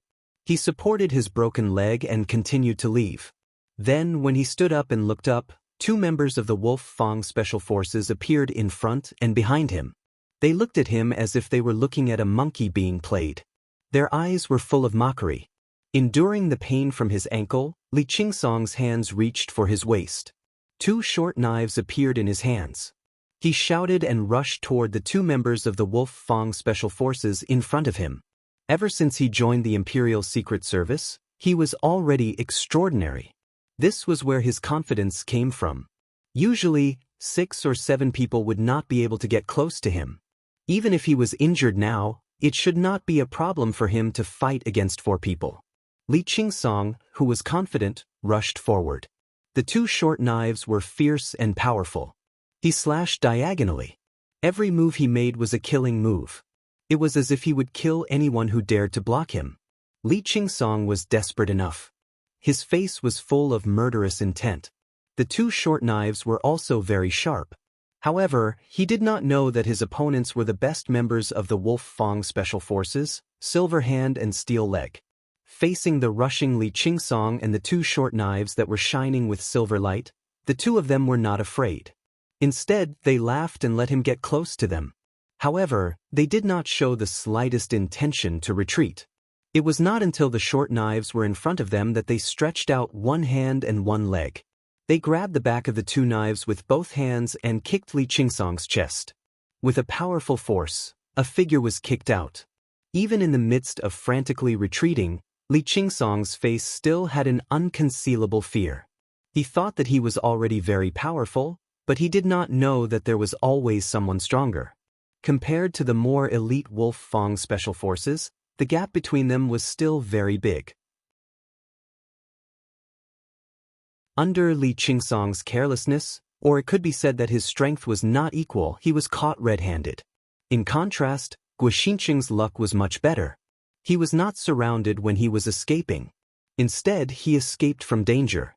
When he landed in a small courtyard that had already been prepared, he changed into the clothes that had already been prepared here. Then, he pretended that nothing had happened and walked to the street. Reality told Guo Xinqing that the 5-star army had obviously come prepared. Once they could not find him, he was afraid that they would immediately search for him. The small courtyard he was in was certainly not safe. Now, only by walking out of Seoul could he be considered to be really out of danger. Guo Xinqing, who had a beard on his face and changed into silk clothes, came to the street. Unfortunately, he found that there were soldiers of the 5-star army everywhere. They had actually blocked all the streets in this area. Anyone who entered or left had to be strictly checked. Guo Xinqing reached out and touched the travel pass that he had already prepared. He wanted to try to rush out, but his calm personality made him stop the impulse in his heart. He did not know if the travel pass that he had bought from the North Korean official was useful. If there was a problem, then he would be walking into a trap. He looked to his left and right, and when he saw a large mansion, he suddenly made a decision. He would hide there for a while. He didn't believe that the 5 astral army would be able to seal off the streets forever. As long as the situation was not as tense, it would be time for him to escape. Guo Xinqing's face was as calm as possible. He left the crowd without attracting any attention and went straight to the courtyard with the word Li written on it. When he arrived at the foot of the courtyard wall, he didn't immediately jump over the wall. Instead, he first listened to see if there were any movements in the courtyard. After confirming that it was safe, he grabbed onto the 2-meter-tall courtyard wall with both hands and jumped over the wall to enter. Generally, in this kind of large courtyard, there would always be some places that no one went to. If he was lucky, he could find a place where no one would go to hide. No one would be able to find him. But it seemed that Guo Xinqing's luck wasn't too good. When he jumped over the wall, he saw a young girl with a pretty good status. That girl was also looking at him at that moment. For a moment, their eyes met, and both of them had surprised expressions in their eyes. Then, the girl wanted to shout after being frightened. But before she could make a sound, she felt a pain in her neck. Then her vision turned black and she fainted. Guo Xinqing finally made his move. He also clearly saw the surrounding environment. It turned out to be a small garden. Judging from the building in front of him, it should be a courtyard that belonged to a young girl's boudoir. It was obvious that the girl from before was sitting here thinking about something. Perhaps she was too engrossed in her thoughts, so she didn't make any movements, causing Guo Xinqing to misjudge. Fortunately, the girl was knocked unconscious at the first moment and did not expose herself. Next, he only needed to avoid the initial investigation and then he could find an opportunity to leave. Carrying the girl in his arms, he walked towards the room in the courtyard where the door was already opened. This would become Guo Xinqing's temporary shelter. Overall, his luck was not bad. With this young lady around, eating and drinking was naturally not a problem. The premise was that she fully cooperated with him. Guo Xinqing was not worried about whether the girl would cooperate with him. So many years of experience told him that the more wealthy and noble a person was, the more afraid they would be of death. Under his threat, wouldn't she do whatever he wanted her to do? But how could Guo Xinqing know that this girl was not just anyone, but Li Zhenju? Previously, she was in a daze in the small courtyard because she was at a loss about her future. Han Chang was already dead. It was said that Tian, who had also been reprimanded by the Duke of Loyalty. Now, he was still imprisoned. Then what was she? What if Tian, who felt that she was unlucky because of this matter and did not want her in the future? Compared to other girls, she might have the right to choose. Because of her, one person was killed and the other was imprisoned. She would inevitably be regarded as an ominous woman by others. She had no more choice.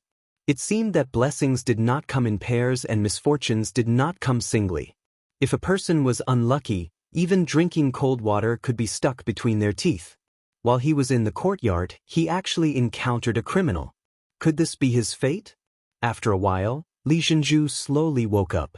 Her eyes were filled with tears as she looked at Guo Xinqing, who was standing in front of her with a dagger in his hand. Li Zhenju woke up. Guxinxing showed a kind face as much as possible and said, "I am not a bad person. I just defended some enemies. They want to deal with me, so I temporarily hid here. Please rest assured that once the danger is over, I will leave. As long as you cooperate and don't yell, I will not hurt you. How about it?"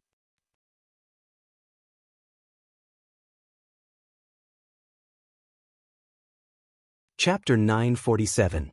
Seeing that Guxinxing wasn't a lecher and was even so amiable, Li Zhenju wasn't as nervous as before and nodded. Then the white cloth covering her mouth was removed. "All right, I'm going to let you go now.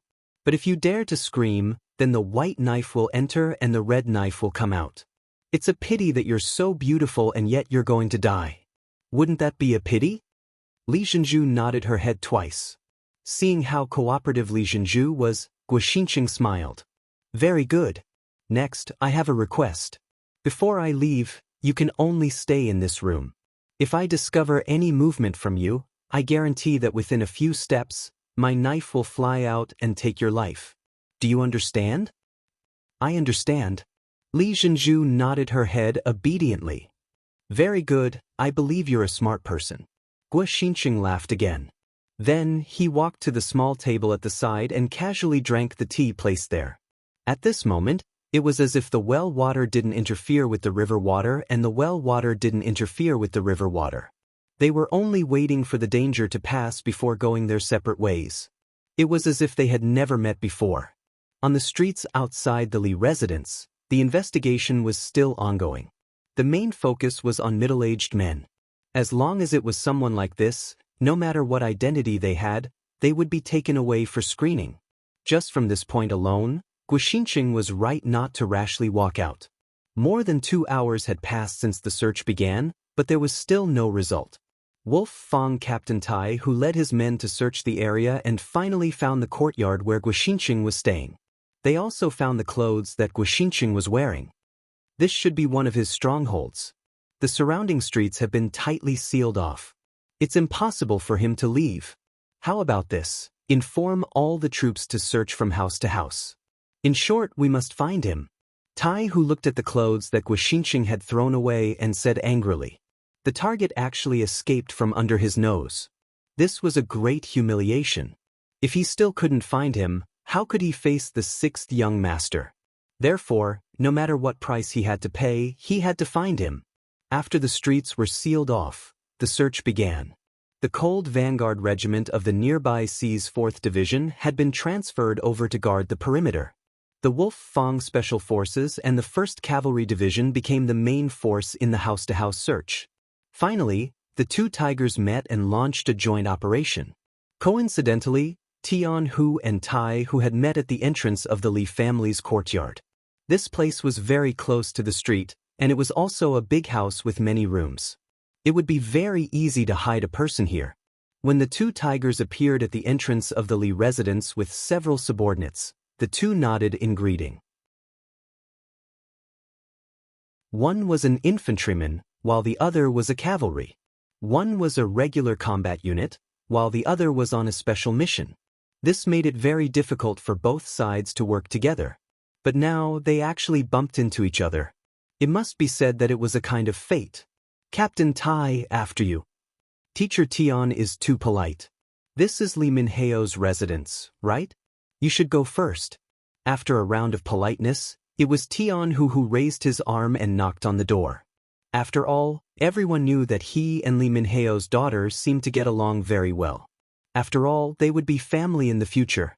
Things like knocking on the door, he could do it. If someone else did it, it would be equivalent to not giving Tian Hu face.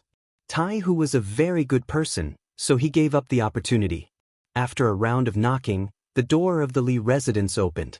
As the master of the house, Li Minheo came out with a group of servants. "Teacher Tian?" Li Minheo didn't know what was going on outside, but with the idea that it was better to avoid unnecessary trouble, he stayed in the house and prohibited others from entering or leaving. When he suddenly heard someone knocking on the door, he was a little unhappy. He thought that someone was targeting the Li family. But when he opened the door and saw that the leader was Tian Hu, The anger on his face suddenly disappeared and was replaced by a smile. "Oh, I didn't know that Teacher Tian would come. Sorry for not coming out to meet you." Li Minheo was very polite. He spoke very fluent Chinese. It could be seen that he was an official who was heavily influenced by Sinology and Confucianism. "Sir Li, I'm sorry. There are thieves nearby. We need to search from house to house. Oh, by the way, this is Captain Taihu." A slap does not hit a smiling face. Moreover, Li Minheo was Li Jinzhu's father, so he spoke very politely. "Oh, so it's Captain Tai. It's an honor to meet you." Li Minheo was a smart person. After listening to Tianhu's introduction, he knew that Taihu's identity was not simple. While he was smiling, he also tried to raise the other party's identity as much as possible. "Sir Li is too polite. It's a pleasure to meet you. It's just that we have official business to attend to. We'll have a good chat with Sir Li next time. I don't know if we can do a check now." Taihu also had a smile on his face. He gave enough face to Tianhu. Otherwise, there would be no need to be polite. With the military order, they could just go in and check directly. Of course. "Generals and brothers, this way please." Li Minheo smiled and stepped aside to let them pass. If it were someone else, he would be more or less unhappy. However, the leader was Tianhu, so he didn't feel any reluctance. Under Li Minheo's lead, everyone entered the Li family's courtyard. Then, the brothers he brought with him started to search. Everyone knew that Tianhu was related to Li Minheo. Therefore, even though they were searching, they were very careful and didn't damage a single blade of grass or tree. After about half an hour, the soldiers returned to the main courtyard. The news they brought with them was that they didn't find anything suspicious. Tianhu nodded with satisfaction. Then he looked at Taihu. Since the Li family was related to him, it was better for him to not make some decisions. He didn't want others to say that he was covering for them. Taihu also smiled at Tianhu. Then he asked the team members he brought with him, "Are you sure you've checked everything? There's no problem?" "Yes, there's no problem. Only Miss Li Jinzhu's courtyard is left unchecked." The team members reported. Then, their faces showed some embarrassment. In the eyes of the soldiers, there was no difference between men and women. Since they were searching, of course, they couldn't let go of any place. However, who was Li Jinzhu? After everything was done, she would become Division Commander Tianhu's concubine. How could such a woman be treated the same? Therefore, no one broke into her courtyard and no one dared to check it. Taihu looked at Tianhu with an embarrassed expression. "Division Commander Tian, what do you think about this?" "It's okay. I'll go with Master Li to take a look." Tianhu naturally understood that this was Iron Tiger giving him face. He immediately accepted the mission and then looked at Li Minheo, who was beside him. Li Jinzhu was still a member of the Li family. It wasn't appropriate for him to meet her in private. "Oh, no problem. I'll accompany Division Commander Tian to take a look at my daughter. It just so happens that she's not in a good mood recently. I'll have to trouble Division Commander Tian to comfort her." Li Minheo keenly felt that this was an opportunity. How could he let go of an opportunity to get together with his daughter and Tianhu? "Thank you." Tianhu expressed his gratitude to Li Minheo. Then he looked at Taihu and said, "Captain Tai, why don't we go together? I'll introduce Miss Li to you." Tianhu didn't want to mix public and private matters. If it turned out that the fugitive was in Li Jinzhu's room and he didn't see it, then he wouldn't be able to explain himself even if he had 100 mouths. Although the possibility of this happening was less than 1 in 10,000, it was better to avoid trouble. Originally, Taihu didn't want to go in and take a look. There were still many places to check. However, if he rejected Tianhu's invitation, it would seem that he wasn't open and aboveboard. Therefore, after thinking for a while, he nodded. "Okay, since that's the case, I'll go and see Miss Li. It'll be considered as a greeting." It was a great honor to have the dignified commander of the Cold Vanguard Special Forces greet someone. Without a doubt, this machine was for Tianhu. It was also a way to express goodwill. "Okay, let's go together." Li Minheo still had a smile on his face. Although he didn't want Division Commander Tai to accompany him, since everyone had the same idea, he naturally couldn't object. Thus, the three of them strode toward Li Jinzhu's small courtyard. This time, they didn't bring anyone else. 1 or 2 people were enough to check. In the small courtyard, when the sound of footsteps came from outside the door, Guixinxing, who was resting with his eyes closed, opened his eyes. Then, he looked at Li Jinzhu, who was still trembling with fear, and gestured at the dagger in his hand. Li Jinzhu's entire body tensed up. Her face revealed a shocked expression as she nodded lightly. She believed that if she didn't do as this person said, the dagger that scared her would stab her body at any time. The footsteps outside the door were getting closer and closer. Li Minheo's voice could also be heard clearly. Division Commander Tian, Division Commander Tai, this is my daughter's boudoir. I don't know why the door is closed in the middle of the day. The weather isn't too cold right now. Seeing that the small courtyard's door was closed, Li Minheo smiled awkwardly and prepared to continue forward. Wait! Tai who was beside him, promptly stopped Li Minheo and asked, Sir Li, you said that Miss Li's door is usually open during the day? Oh, it's October now. The weather in the morning and afternoon is still very warm. Usually, it's open, except for cloudy and rainy days. Li Minheo instinctively explained. After saying this, he seemed to have suddenly thought of something. His whole body couldn't help but tremble. Then, his body went limp and was about to fall to the ground.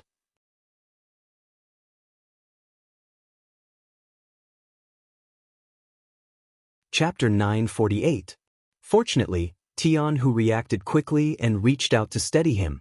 Then, he gently shook his head. Captain Tai is just suspicious. Perhaps there is no problem. Good, it's best if there is no problem. Li Minheo quickly returned to normal. After all, he had led soldiers before and had some courage. However, it was because this matter involved his daughter. Coincidentally, his daughter was the hope of the Li family. This caused him to lose his composure. At this time, Tian Hu had already turned his head and looked at Tai Hu. Captain Tai, are you sure there is a problem here? I'm not sure, but we have to guard against abnormalities.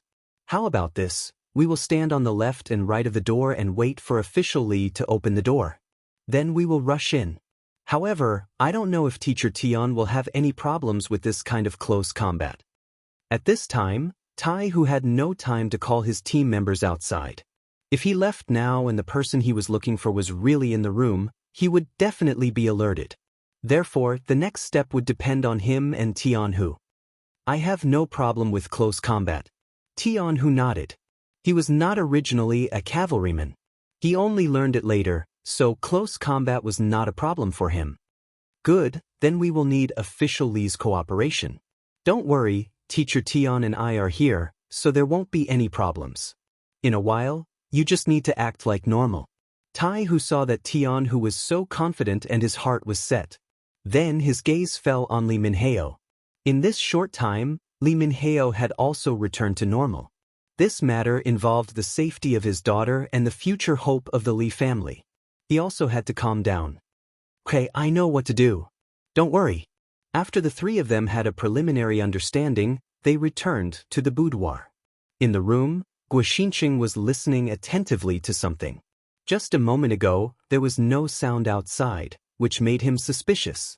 Now, the sound outside was heard again, and it was Li Minheo's voice. This is my daughter's room. She usually likes to be quiet, so the mansion actually gave her such a courtyard. Now that the door is closed, she must be afraid that she is not feeling well. Let me ask her. In his words, Li Minheo had already revealed his identity. Guixinxing, who was in the room, did not doubt him. Instead, he looked at Li Jinzhu, who could not stop her nervousness, and said, It should be your father. Tell her that she is sick and has already laid down. When she gets better, she will go and pay her respects. Yes. Li Jinzhu didn't dare to question him, so she nodded in response. Then she raised her head, suppressed her fear, and said aloud, Father, your daughter is unwell and has already fallen asleep. How about this, when I'm better, I'll pay my respects to you. Oh, where's my daughter feeling unwell? She was fine when we had breakfast this morning. The voice outside the door was getting closer and closer. Then, before Guoxinqing could teach Li Zhenju what to say, the door had been pushed open from the outside, and a ray of sunlight naturally shone in. It was also at this time that the door suddenly opened, and two figures flew in from the left and right. One of them fell in front of Guoxinqing, who was holding a dagger. The sudden change caught Guoxinqing off guard. He only thought that the person who came was the owner of this place, and only brought two servants. He didn't think that the person who came was so skilled and moved so quickly. In a hurry, he instinctively dodged the attack and stabbed the dagger at Li Zhenju's body. The dagger stabbed out and went straight to Li Zhenju's waist. This scene made Li Zhenju couldn't help but scream. Then she felt her body become light, and then a tall and burly body blocked in front of her, facing the dagger. Sensing a familiar aura, Li Zhenju instinctively hugged the figure tightly. Then, the sound of weapons clashing could be heard. A cavalry saber and a short saber clashed. At the last moment, the saber blocked the other party's attack and knocked it to the side. Needless to say, the person who saved Li Zhenju was Tianhu. At the critical moment, he took out his second dagger and saved Li Zhenju's life. When he stretched out his dagger, he also took the opportunity to take a few steps back and sent Li Zhenju to a safe place. Then, he loosened his hand and put her down. He said to Li Minhao, who was still looking at this scene in surprise, "Look after her." After he finished speaking, Tianhu had already rushed out with his dagger. His target was Guoxinqing, who was fighting with Taihu. Guoxinqing, who was once an elite of the great Ming dynasty's genie guards and had few opponents, was in a crisis at this moment. The martial arts he was most proud of had become the most useless at this moment. When he faced the captain of the special forces, Taihu, he found that no matter how he struggled, he seemed to always be at a disadvantage. His speed, strength, and flexibility were all inferior. When Guoxinqing first fought with Taihu, he felt a strong pressure. He retreated step by step. In the blink of an eye, he had already retreated 4 steps. Seeing that the wall behind him was not far away, his forehead was covered with layers of sweat. Swish! Another swift blade flashed over, brushing past his arm and slicing off a layer of flesh. Blood dripped down, and pain assaulted his entire body, causing Guoxinqing's movements to involuntarily slow down. This created an opportunity for Iron Tiger. Taking advantage of the moment when Guoxinqing's retreating speed slowed down, Iron Tiger swept Guoxinqing to the ground with a long leg sweep. When his body fell to the ground, Guoxinqing instinctively wanted to jump up like a carp or a sparrowhawk. However, an extremely sharp thin knife was already placed on his neck. He had a feeling that if he dared to move again, his head would definitely be separated from his body. Guoxinqing was captured alive. Facing the joint attack of Taihu and Tianhu, no one in the 5-star army could defeat them except for Yang Chendong. After Taihu removed Guoxinqing's chin to prevent him from biting his tongue, he carried Guoxinqing as if he was carrying a chicken. He smiled and turned around to leave. He had a feeling that this person's identity was definitely not simple. Perhaps he could get more details from him. Tianhu did not leave immediately. Seeing that Li Zhenju was frightened, he wanted to stay and comfort her. "Don't worry, the bad guy has been caught. No one will threaten you in the future. It was just a dream just now." Li Zhenju, who had calmed down, temporarily forgot her fear. She looked at Tianhu and asked, "You didn't kill Han Chang, right?" "Of course not. Xiong Kai must have something to do with that person just now. You can rest assured that with the 6th young master here, it won't take long for the truth to come out." Tianhu showed a rare smile. Not only him, but probably all the people in Xianxia thought of Yang Chendong as an omnipotent existence. The so-called conspiracy in front of the 6th young master could only be seen through. Guoxinqing was captured, and so was Li Qingsong. When the two were taken to the dungeon in Seoul, the captured assassins quickly identified the two as their leaders. In this regard, the two had no intention to refute. They not only admitted it frankly, but also revealed their hidden identities. They only asked for a quick death. Taihu, who was in charge of the interrogation, came to the palace after getting the confession. After seeing Yang Chendong, he gave a detailed report. Yang Chendong listened quietly, but after Taihu finished, he shook his head. They said they were sent by Yingzong to deal with me? Yes. As for their identities, we have already sent a report to the headquarters of the Security Bureau. The Beiming Security Bureau branch will soon send a report to us. At that time, everything will come to light. Tai Hu revealed a naive expression as he spoke. Everything seemed reasonable, and their identities shouldn't be fake. However, Yang Chendong still felt that there was something fishy about this matter. Ever since he was almost assassinated in Beiming's capital, he ordered the southern Ming merchants to adjust the price of goods. Because of this matter, all of the southern Ming merchants were very dissatisfied. Of course, they didn't dare to do anything to Yang Chendong, the god of wealth. Therefore, they quickly targeted the southern Ming imperial court. Because of this matter, the southern Ming Empire had already sent people several times to express goodwill and apologize. They expressed that the previous matter was a misunderstanding and hoped to have a good talk with the five-star army. After all, Yang Chendong was still the great Ming Empire's loyal duke, so he couldn't be considered an outsider. However, Yang Chendong didn't have any intention of forgiving them. Under such circumstances, how could the southern Ming Empire still send people to deal with him? Even if they wanted to deal with him, they should have found an opportunity to kill him in one blow. Even if they succeeded, they would only anger him. What good would that do for the southern Ming Empire? He couldn't figure it out. Yang Chendong had a feeling that there must be a secret behind this unrewarding matter. Looking at Tai Hu, Yang Chendong said in a gentle tone, "Captain Tai, you must have worked hard. How about this? Let's leave the interrogation of Guoxinqing and Li Qingsong to Beta Persei." "Sixth young master, you don't trust us?" Tai Hu frowned and there was a hint of urgency in his voice. "It's not that I don't trust you. It's just that I have some thoughts. I always thought that things wouldn't be so simple. How about this? Let's continue the interrogation. You guys will be the assistants and Beta Persei will be the leader. You guys should also learn from his methods." Yang Chendong didn't want to dampen the enthusiasm of Tai Hu and the others, so he said this.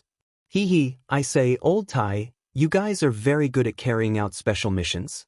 However, when it comes to interrogations, you guys are still too inexperienced." "Ha!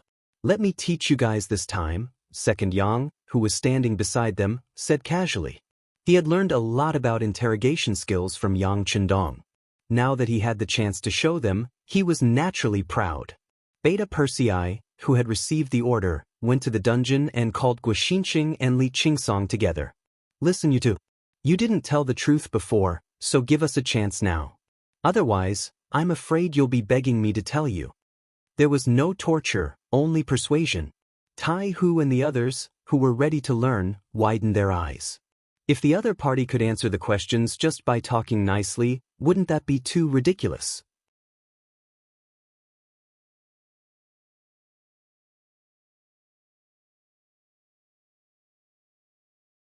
Chapter 949. Fortunately, Guoxinqing and Li Qingsong did not have the slightest intention of changing their words in the face of the grinning Beta Persei. They still insisted that they were members of the Southern Ming Dynasty's Brocade Guard and that they had already said what they needed to say. If they did not believe it, they could check it out. "Well, you're refusing a toast only to be forced to drink a forfeit, hee. Come on, bring them to 2 separate rooms. I want to see how hard their bones are." The smile on Beta Persei's face began to fade, and his voice became much colder. The 2 men were turned on and off separately. Beta Persei still had no intention of torturing them. He just asked people to keep an eye on the 2 men at all times, and then he kept hitting the gong to give them the greatest auditory stimulation.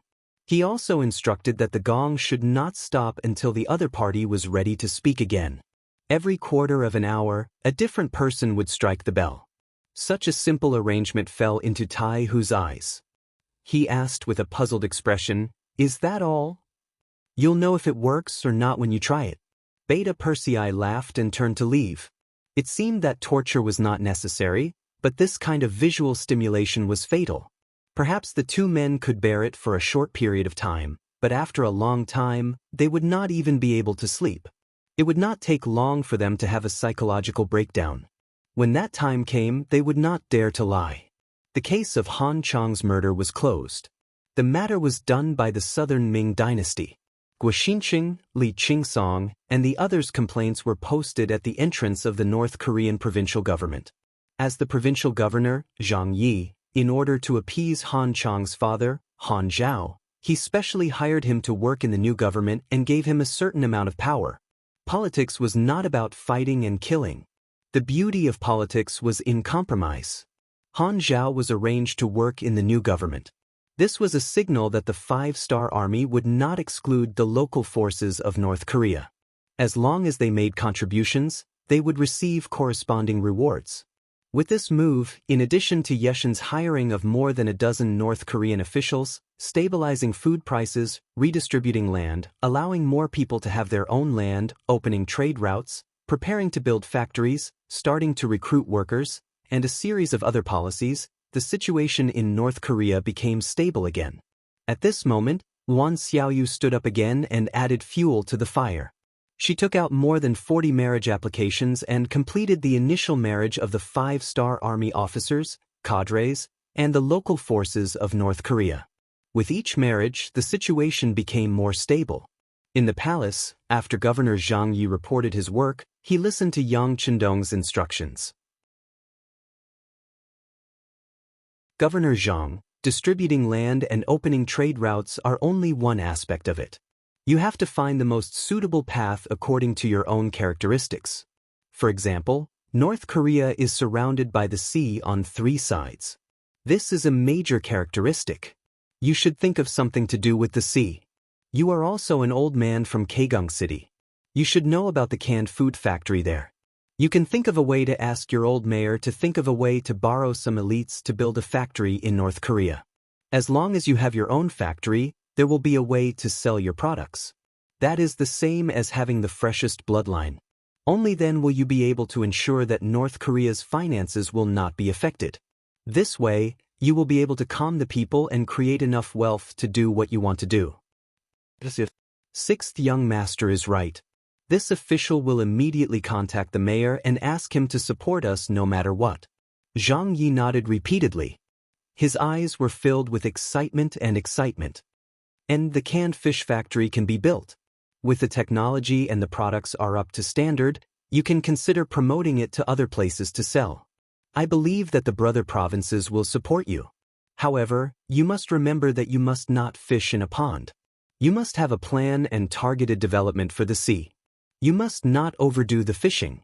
When the time is right, you can also consider artificially getting some fish seedlings and scattering them into the sea. Otherwise, our generation will be able to eat the capital, but the future generations will suffer. Also, you must think of a way to deal with the sewage from the factory in advance. You must ensure that the water quality of the sea is not a problem. Yang Chendong brought out some of the development experiences of the future one by one. There was no such thing as industrial pollution in the current world, but if it was not protected, it was only a matter of time before the destruction of nature occurred. Since he could make the decision, of course, he had to shake off some of the defensive measures in advance. Zhang Ye's small notebook was full of things. After learning from the experience, he left with satisfaction. Beta Persei entered the hall and reported, "Young master, Tai who is here. Please." Yang Chendong took a sip of tea. It had been 6 days since Guoxinqing and Li Qingsong were arrested. There should be some results there. Tai who appeared for this matter. He thought that Beta Persei's idea was not much. Wasn't it just torturing people so that they could not sleep? In the past, when they were completing missions, there were times when they could not sleep for 2 days, so they did not think much of it. However, they did not expect that while they could endure it for 2 or 3 days, 5 or 6 days was not something that ordinary people could endure. On the 6th day, Guoxinqing and Li Qingsong, who had lost a lot of weight from the torture, spoke separately. They weren't afraid of death, but this feeling of being neither alive nor dead was too unbearable. Rather than forcing themselves to endure, they might as well tell him everything. Even if they were to die, they could still ask for a quick release, right? Tai who wrote a new confession and gave it to Beta Persei. Beta Persei sent it to the dragon table in front of Yang Chendong. Yang Chendong looked at the two people's new confessions. They all pointed to Prince Nanming, Zhu Huituan. They said that the two people had been bribed by Prince Nanming. This time, they took action to frame the southern Ming imperial court. Compared to the previous confessions, this result was much more reasonable.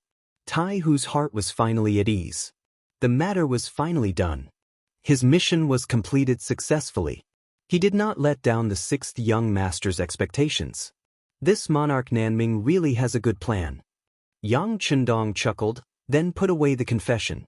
Then he looked at Tai Hu and asked, "Tell me, what do you think after receiving this confession?" This was clearly a test. It was also a chance for him to perform. After being stunned for a moment, Tai Hu's mind spun quickly.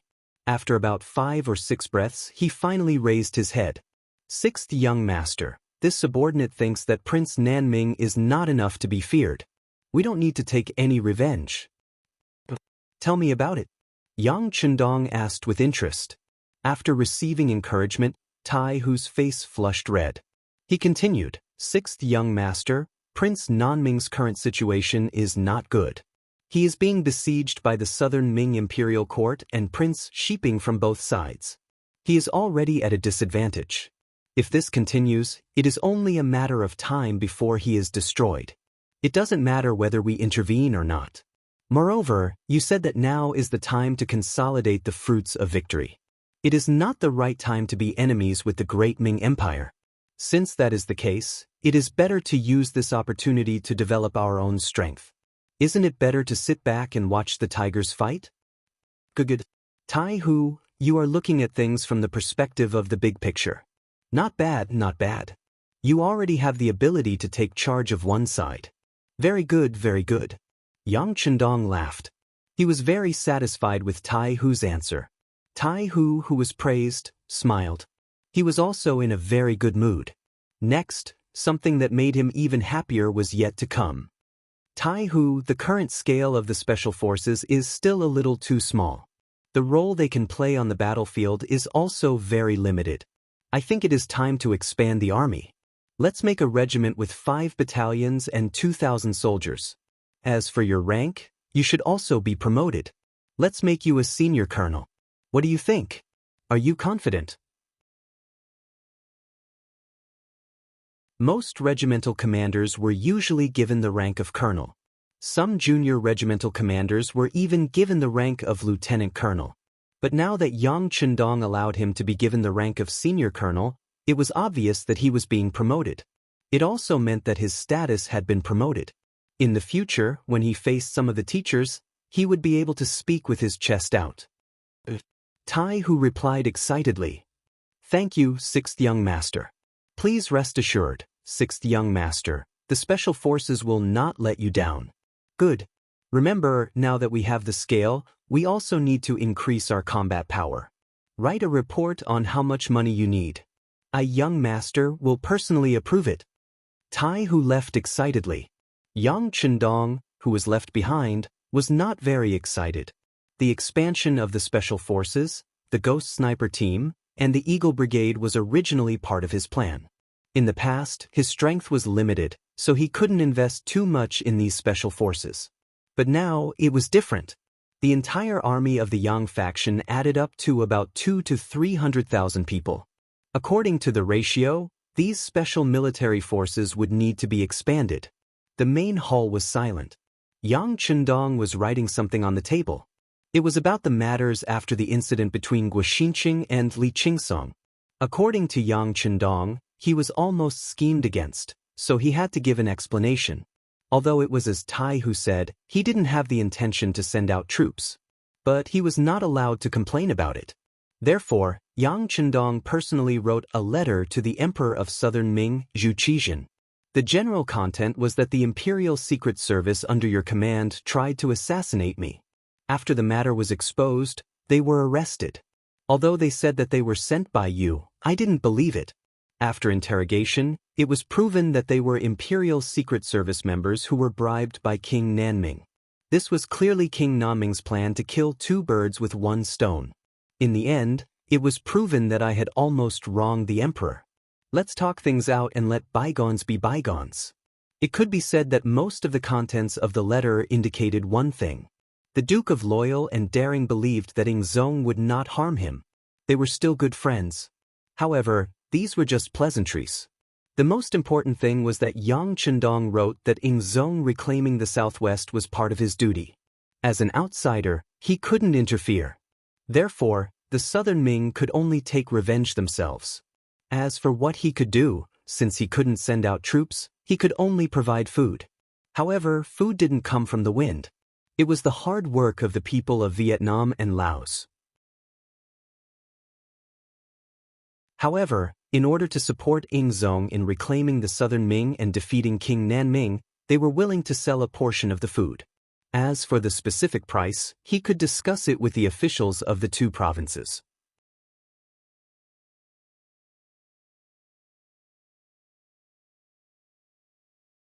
Chapter 950. In the end, the key point of this letter was to sell grain. After Laos and Vietnam became Yang Xie's territory, the land was redistributed to the people. Because of the loans provided by Yang Xie's bank, many people had their own fields and cattle. With the help of chickens and eggs, coupled with good weather, the grain production for more than 2 years had risen steadily. Now, not only were some granaries full of grain, but the second season's harvest was also about to arrive. The governor of Laos province, Luan Shaochen, and the governor of Vietnam province, Song Zhe, sent a telegram to ask if they could sell some of the excess grain in exchange for money, and at the same time, stimulate the enthusiasm of the people to farm. Previously, King Nanming's forces and the southern Ming imperial court had sent people to contact the two provinces, mainly to discuss the issue of buying grain. Unlike Yang Xie, these two forces were vigorously sending out military equipment. In addition, no one knew when the war would start. Even if there were grain fields, no one was willing to plant them. Over time, the grain problem began to give them a headache. After knowing that Yang Xie's provinces had grain, they wanted to buy some back in case of a rainy day. However, Yang Chendong did not agree at that time. After all, the grain from these two provinces was used to supply the grasslands. But now, North Korea had become Yang Xie's territory. It was also a large agricultural country. With the geographical advantage, they could buy grain from the grasslands in the future. This reduced the pressure on Vietnam and Laos, and the matter of selling grain finally slowed down. After the letter was finished, Yang Chendong personally sealed it after checking it. Then he called Beta Persei and asked someone to send the letter to Emperor Ingzong. Only then did Yang Chendong let out a long sigh. At the same time, he leaned back on the throne and narrowed his eyes. In the eyes of others, he was preparing to sell grain because he had a lot of grain. However, only he knew that he had a deeper and bigger plan, which was to strengthen the trust of the southern Ming Empire. In order to meet this requirement, Yang Chendong was not prepared to sell grain at a high price. As long as the people and the government could make money, they would be satisfied. Looking at the southern Ming Empire, once they realized that the amount of money used to buy grain was not high, and it was even more cost-effective than if they planted their own grain, they would naturally reduce the amount of grain they planted. Like this, if there was a day when he and the southern Ming Empire turned the tables, he would only need to cut off the grain export chess piece to throw the southern Ming Empire into chaos, and the opportunity would naturally present itself. Great Ming, although I admire your backbone and courage, but the weak are prey to the strong. Facts have already proven that you are heading towards decline. Since this is the case, for the sake of the Han people, I will replace you. Yang Chendong muttered in his heart as he slowly closed his eyes and breathed evenly. In the 10th month of 1454 AD, Korea became another province under Yang Xie's control. This vassal state of the Great Ming Dynasty no longer needed to look up to the Great Ming Dynasty. Regarding this, there were many different voices in Bai Ming's court, and there were many curses. While Dai Zong and Zhu Qiu were having a headache, Yang Chendong helped them in their hour of need. At the price of 120 taels of silver per warhorse, he loaned 50,000 warhorses to Bai Ming, which was 6 million taels of silver. Adding on the 5 million taels of silver that he had previously loaned them, the total was 11 million taels of silver. As the saying goes, money is king. After these 50,000 warhorses were sent from Shur City to Talas City, the different voices in Bai Ming's court quickly disappeared. With these war horses, Baiming finally made a decision. After the new year, they would send troops to the grasslands and eliminate the threat of the Wara in the west. Although there were still 3 months because they were using too many troops, and because this was the first time Baiming's Dai Zong, Zhu Qiu, had taken the initiative to go to war, the momentum was great, and the preparation time was naturally very long. According to the information sent by the intelligence department in Baiming's capital, this time Baiming would attack the Wara from 2 different directions. The first legion was led by Yang Hong with a total of 200,000 troops, of which 50,000 cavalry and 150,000 infantry, including 10,000 firearms units and 100 cannons, heading towards the Hatao region from Datong Prefecture. The second regiment was led by the Xian Mansion's chief soldier Shi Wanshan, with a total of 200,000 troops, of which 50,000 were cavalry and 150,000 infantry, including 10,000 firearms and 100 cannons, advancing from Sanber to Jingzhou in the Shaojing region. After the Tumu Castle incident, the Great Ming dynasty was divided into north and south. Baiming and southern Ming finally revealed their fangs, each looking for their own goal, and started to prove their existence and realize their so-called great ambitions. At the beginning of December 1454 AD, Leng Feng and Wu Sheng, who had lost contact for 2 years, finally sent back news. The political commissar of the 3 divisions, Chen Bo, personally returned to the grasslands Shiqing.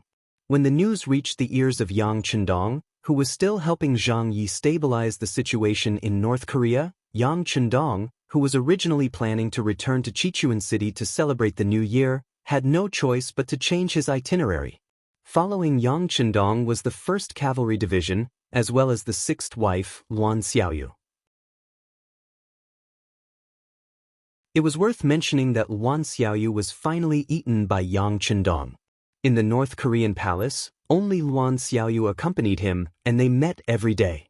Finally, one night, when Luan Xiaoyu boldly went into Yang Chendong's bed and said that she would be 18 in a month, Yang Chendong finally couldn't hold it in anymore and ate her clean.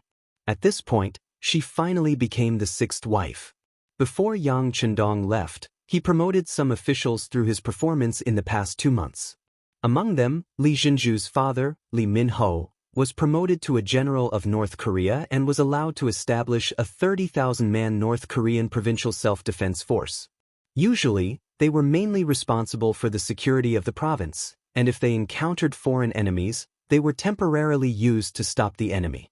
Li Minho was put in an important position, and Li Jinzhu's face rippled with a charming smile. Coupled with the development of her husband, Tian Hu, she had a hint of a mature woman's temperament. Speaking of Tian Hu, he was the person who was most anxious to leave North Korea. Yang Chendong allowed the 1st Cavalry Division to begin to expand the army, but he could only stay in North Korea for a long time and couldn't find a suitable source of soldiers.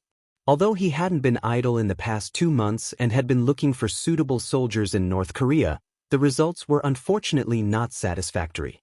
The soldiers who could pass their strict assessment were too few. In the end, only 100 people were recruited in 2 months, which was far from the goal of nearly 5,000 people. Now that he was finally going to leave and return to the grasslands, Tian Hu was full of confidence. He couldn't wait to see the more powerful 1st Cavalry Division appear. He also couldn't wait to change his school star to a general star and step into the ranks of a real general. At the end of the year 145, Yang Chendong returned to the grassland city. It had been more than a year since he left.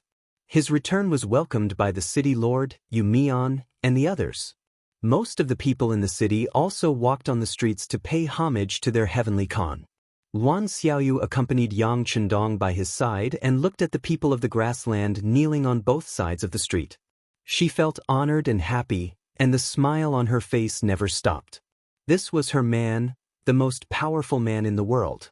Among the welcoming crowd, Yang Chendong saw Chen Bo, the political commissar of the 3rd Division Lung Army, whom he hadn't seen for 2 years. Half an hour later, in the Yang Mansion of the First City, the two sat together and listened to the recent reports of the 3 divisions of the Cold Front Army. 6th Young Master, we know for sure that the Golden Horde has changed its name to the Great Horde after splitting into several khanates.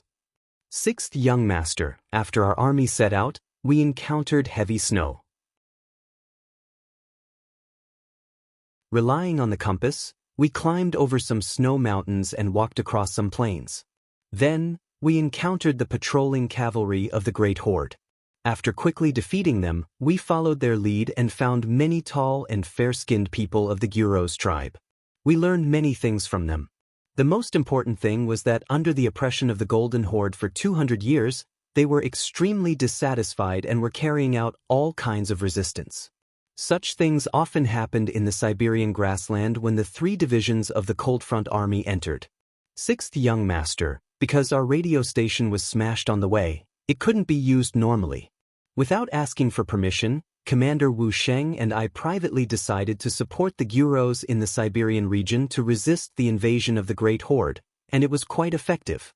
Because of our bravery in battle, strict military discipline, and fair rewards and punishments, our army has now expanded to more than 30,000 people.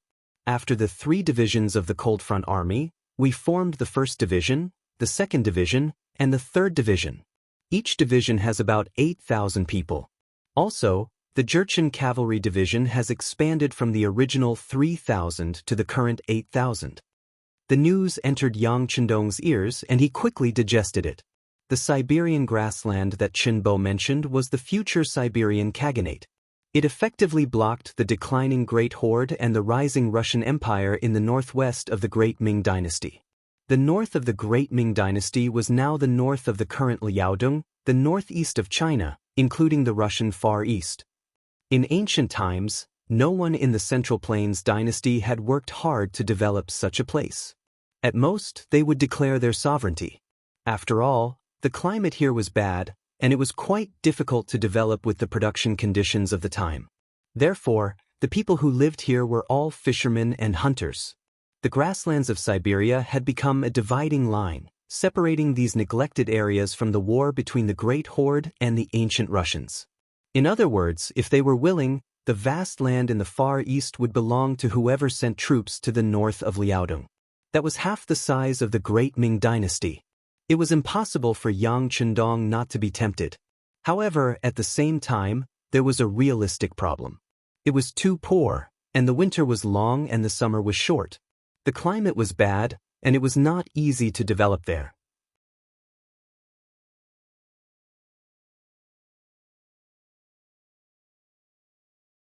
Chapter 951. Even if it's not easy, I still have to do it. Yang Chendong quickly made up his mind. Since that place had not been taken seriously and had not been occupied by anyone, or it could be said that those who had occupied it were some insignificant local tribes and small powers. If he did not go and take it, wouldn't he be letting down such a good opportunity that had fallen from the heavens?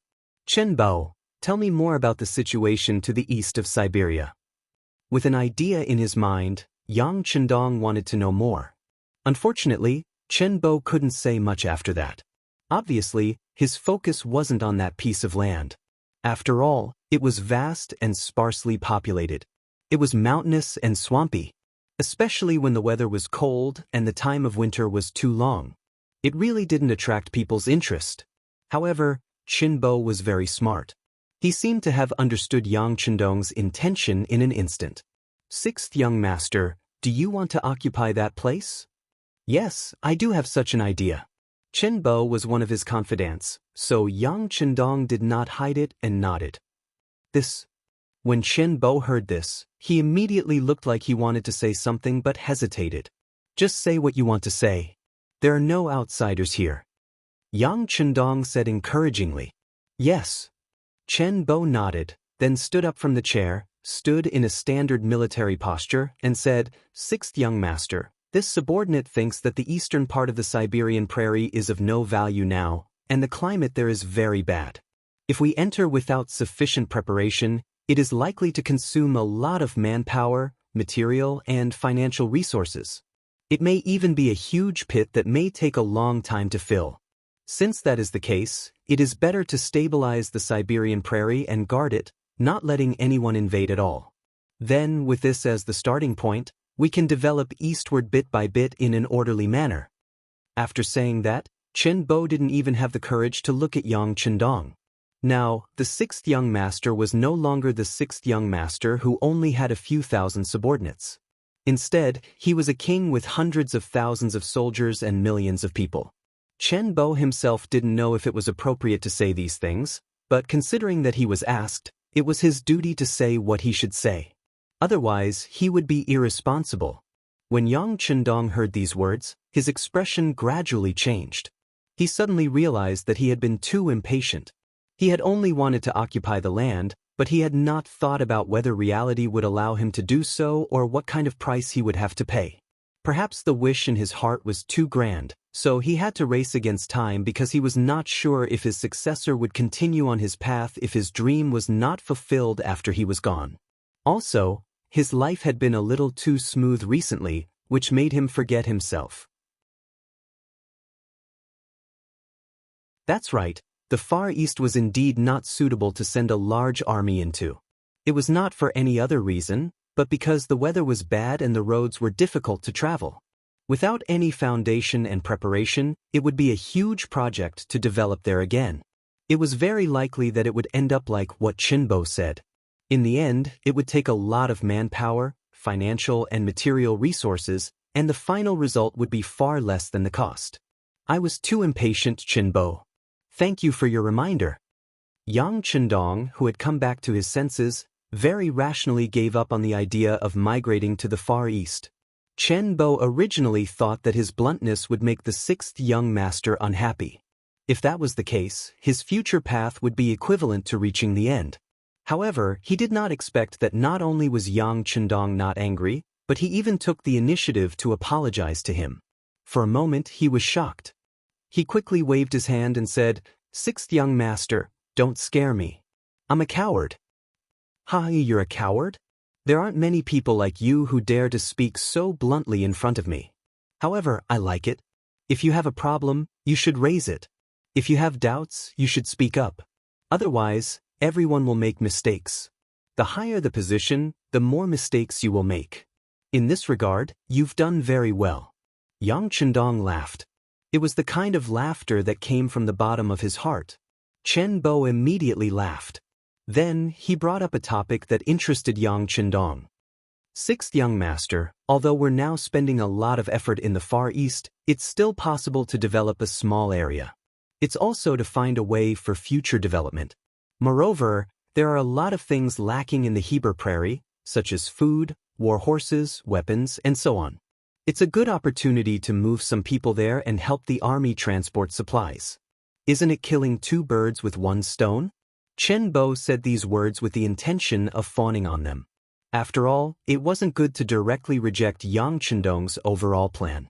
Now, he supported sending a small number of people there, which was a sign of goodwill. At least, it proved that Yang Chendong's decision was in the right direction. "Hi, you actually know how to play tricks." Yang Chendong stretched out his hand and pointed at Chen Bo, asking him to sit down again. Then he asked with a questioning face, "Since you're talking about the Heber Prairie, why is there a lack of war horses there? And weapons, as far as I know, there are a lot of iron mines underground in that area." What Yang Chendong said as far as he knew was naturally from the experience of the future. In fact, not only was the Far East rich in iron resources, its tungsten reserves were also among the world's top. The tungsten resources were mainly distributed in the North Caucasus, East Siberia, and the Far East. The discovered mineral deposits were basically primary comprehensive ores, accompanied by molybdenum, copper, and so on. Yang Chendong really didn't understand why there was a lack of weapons in such a place. Soon, Chen Bo had an answer to these questions. "Sixth young master, you don't know, but as you said, there are still some iron mines in the area. It's not difficult to find them. The difficult part is that there are no people who can produce iron. If someone knows how to forge weapons, they will be treated like a treasure. Sometimes, two tribes and forces will fight to find this person. If they can't be used, they will be killed. Because of this, there are fewer and fewer such people. Some people don't learn to forge for their own safety." At this point, Chen Bo couldn't help but sigh and said, "Sixth young master, you didn't see it, so you don't know. In some small tribes, when they fight with outsiders, what they use is simply a lump of iron. It has nothing to do with sharpness, and they completely rely on their own weight to kill the enemy. This is also why when we appeared, few people were our opponents. Facing the sharp military sabers, cavalry sabers, and battle sabers in our hands, when some of the local men saw it, it was as if they saw a rare beauty. There's such a thing? Then the Golden Horde, oh no. Now the Golden Horde is also scarce in weapons? Yang Chendong never thought that there would be a shortage of weapons because of a lack of technology. No. Large forces would have a place where they could forge weapons. Those places were well protected and generally, there wouldn't be any danger. They would also attract more skilled blacksmiths. As time passed, the bigger the force, the faster it would develop. On the other hand, the smaller the force, the less room it would have for development. It's like raising war horses. Big forces naturally have good horse farms, which are heavily protected. On the other hand, small forces don't have enough strength to protect themselves. The more war horses they raise, the greater the danger they bring to themselves. This is also the reason why they are getting weaker and weaker. Chen Bo's answer was very clear. Yang Chendong kept nodding while thinking maliciously in his heart. In the future, Russia's military equipment was always in the top 3 in the world. Could it be because they had suffered from poor weapons, so no matter how poor they were, they still wanted to develop their military equipment? Having said that, through Chen Bo's introduction, Yang Chendong had a better understanding of the north, the northwest, and the northeast. He even had a general idea of how to develop there. If he wanted to develop there, he had to take it step by step. As people said, rice has to be eaten mouthful by mouthful. Yang Chendong was going to start with the army first. After all, without a strong military force to play a deterrent role, future development was just a fantasy. Chen Bo, you must have heard that the army has developed very quickly in the past 2 years. There are already 4 commanders in the army and the navy. Speaking of the army, Chen Bo was naturally envious. Yes, I heard about it from Commander Hu. Well, how about it? Do you also want to be a commander and have a general rank? Yang Chendong looked at Chen Bo with a smile. I will obey the orders of the 6th young master. Chen Bo did not refuse, nor did he show too much desire. Instead, he stood up and asked himself with the appearance of a soldier. Okay, are you really going to listen to my orders? The smile on his face gradually disappeared, and Yang Chendong's expression became much more solemn. Yes, I promise to obey orders. Chen Bo continued to speak with his body straight. I appoint Chen Bo as the governor of the Far Eastern state, in charge of the local development and military affairs there. When I'm not there, you are the sky there, and you have the right to decide everything. Yang Chendong made a very sudden decision. It was a decision he had never thought of before, but now it was announced. After the order was given, Chen Bo instinctively answered yes. But then his eyes widened. 6th young master, is this me taking off my military uniform? Of course not. Yang Chendong shook his head and continued. The Far Eastern Army will be established under your leadership in the Far Eastern state, and you will be the commander with the rank of Major General. Hearing that he was still in the army, Chen Bo was greatly relieved. He was worried that he would walk out of the army, and as long as he did not leave, he could discuss what kind of army to bring. You're tuning in to the Wang Lin's Journey YouTube channel. Don't forget to subscribe and join us on this journey to catch the most captivating stories.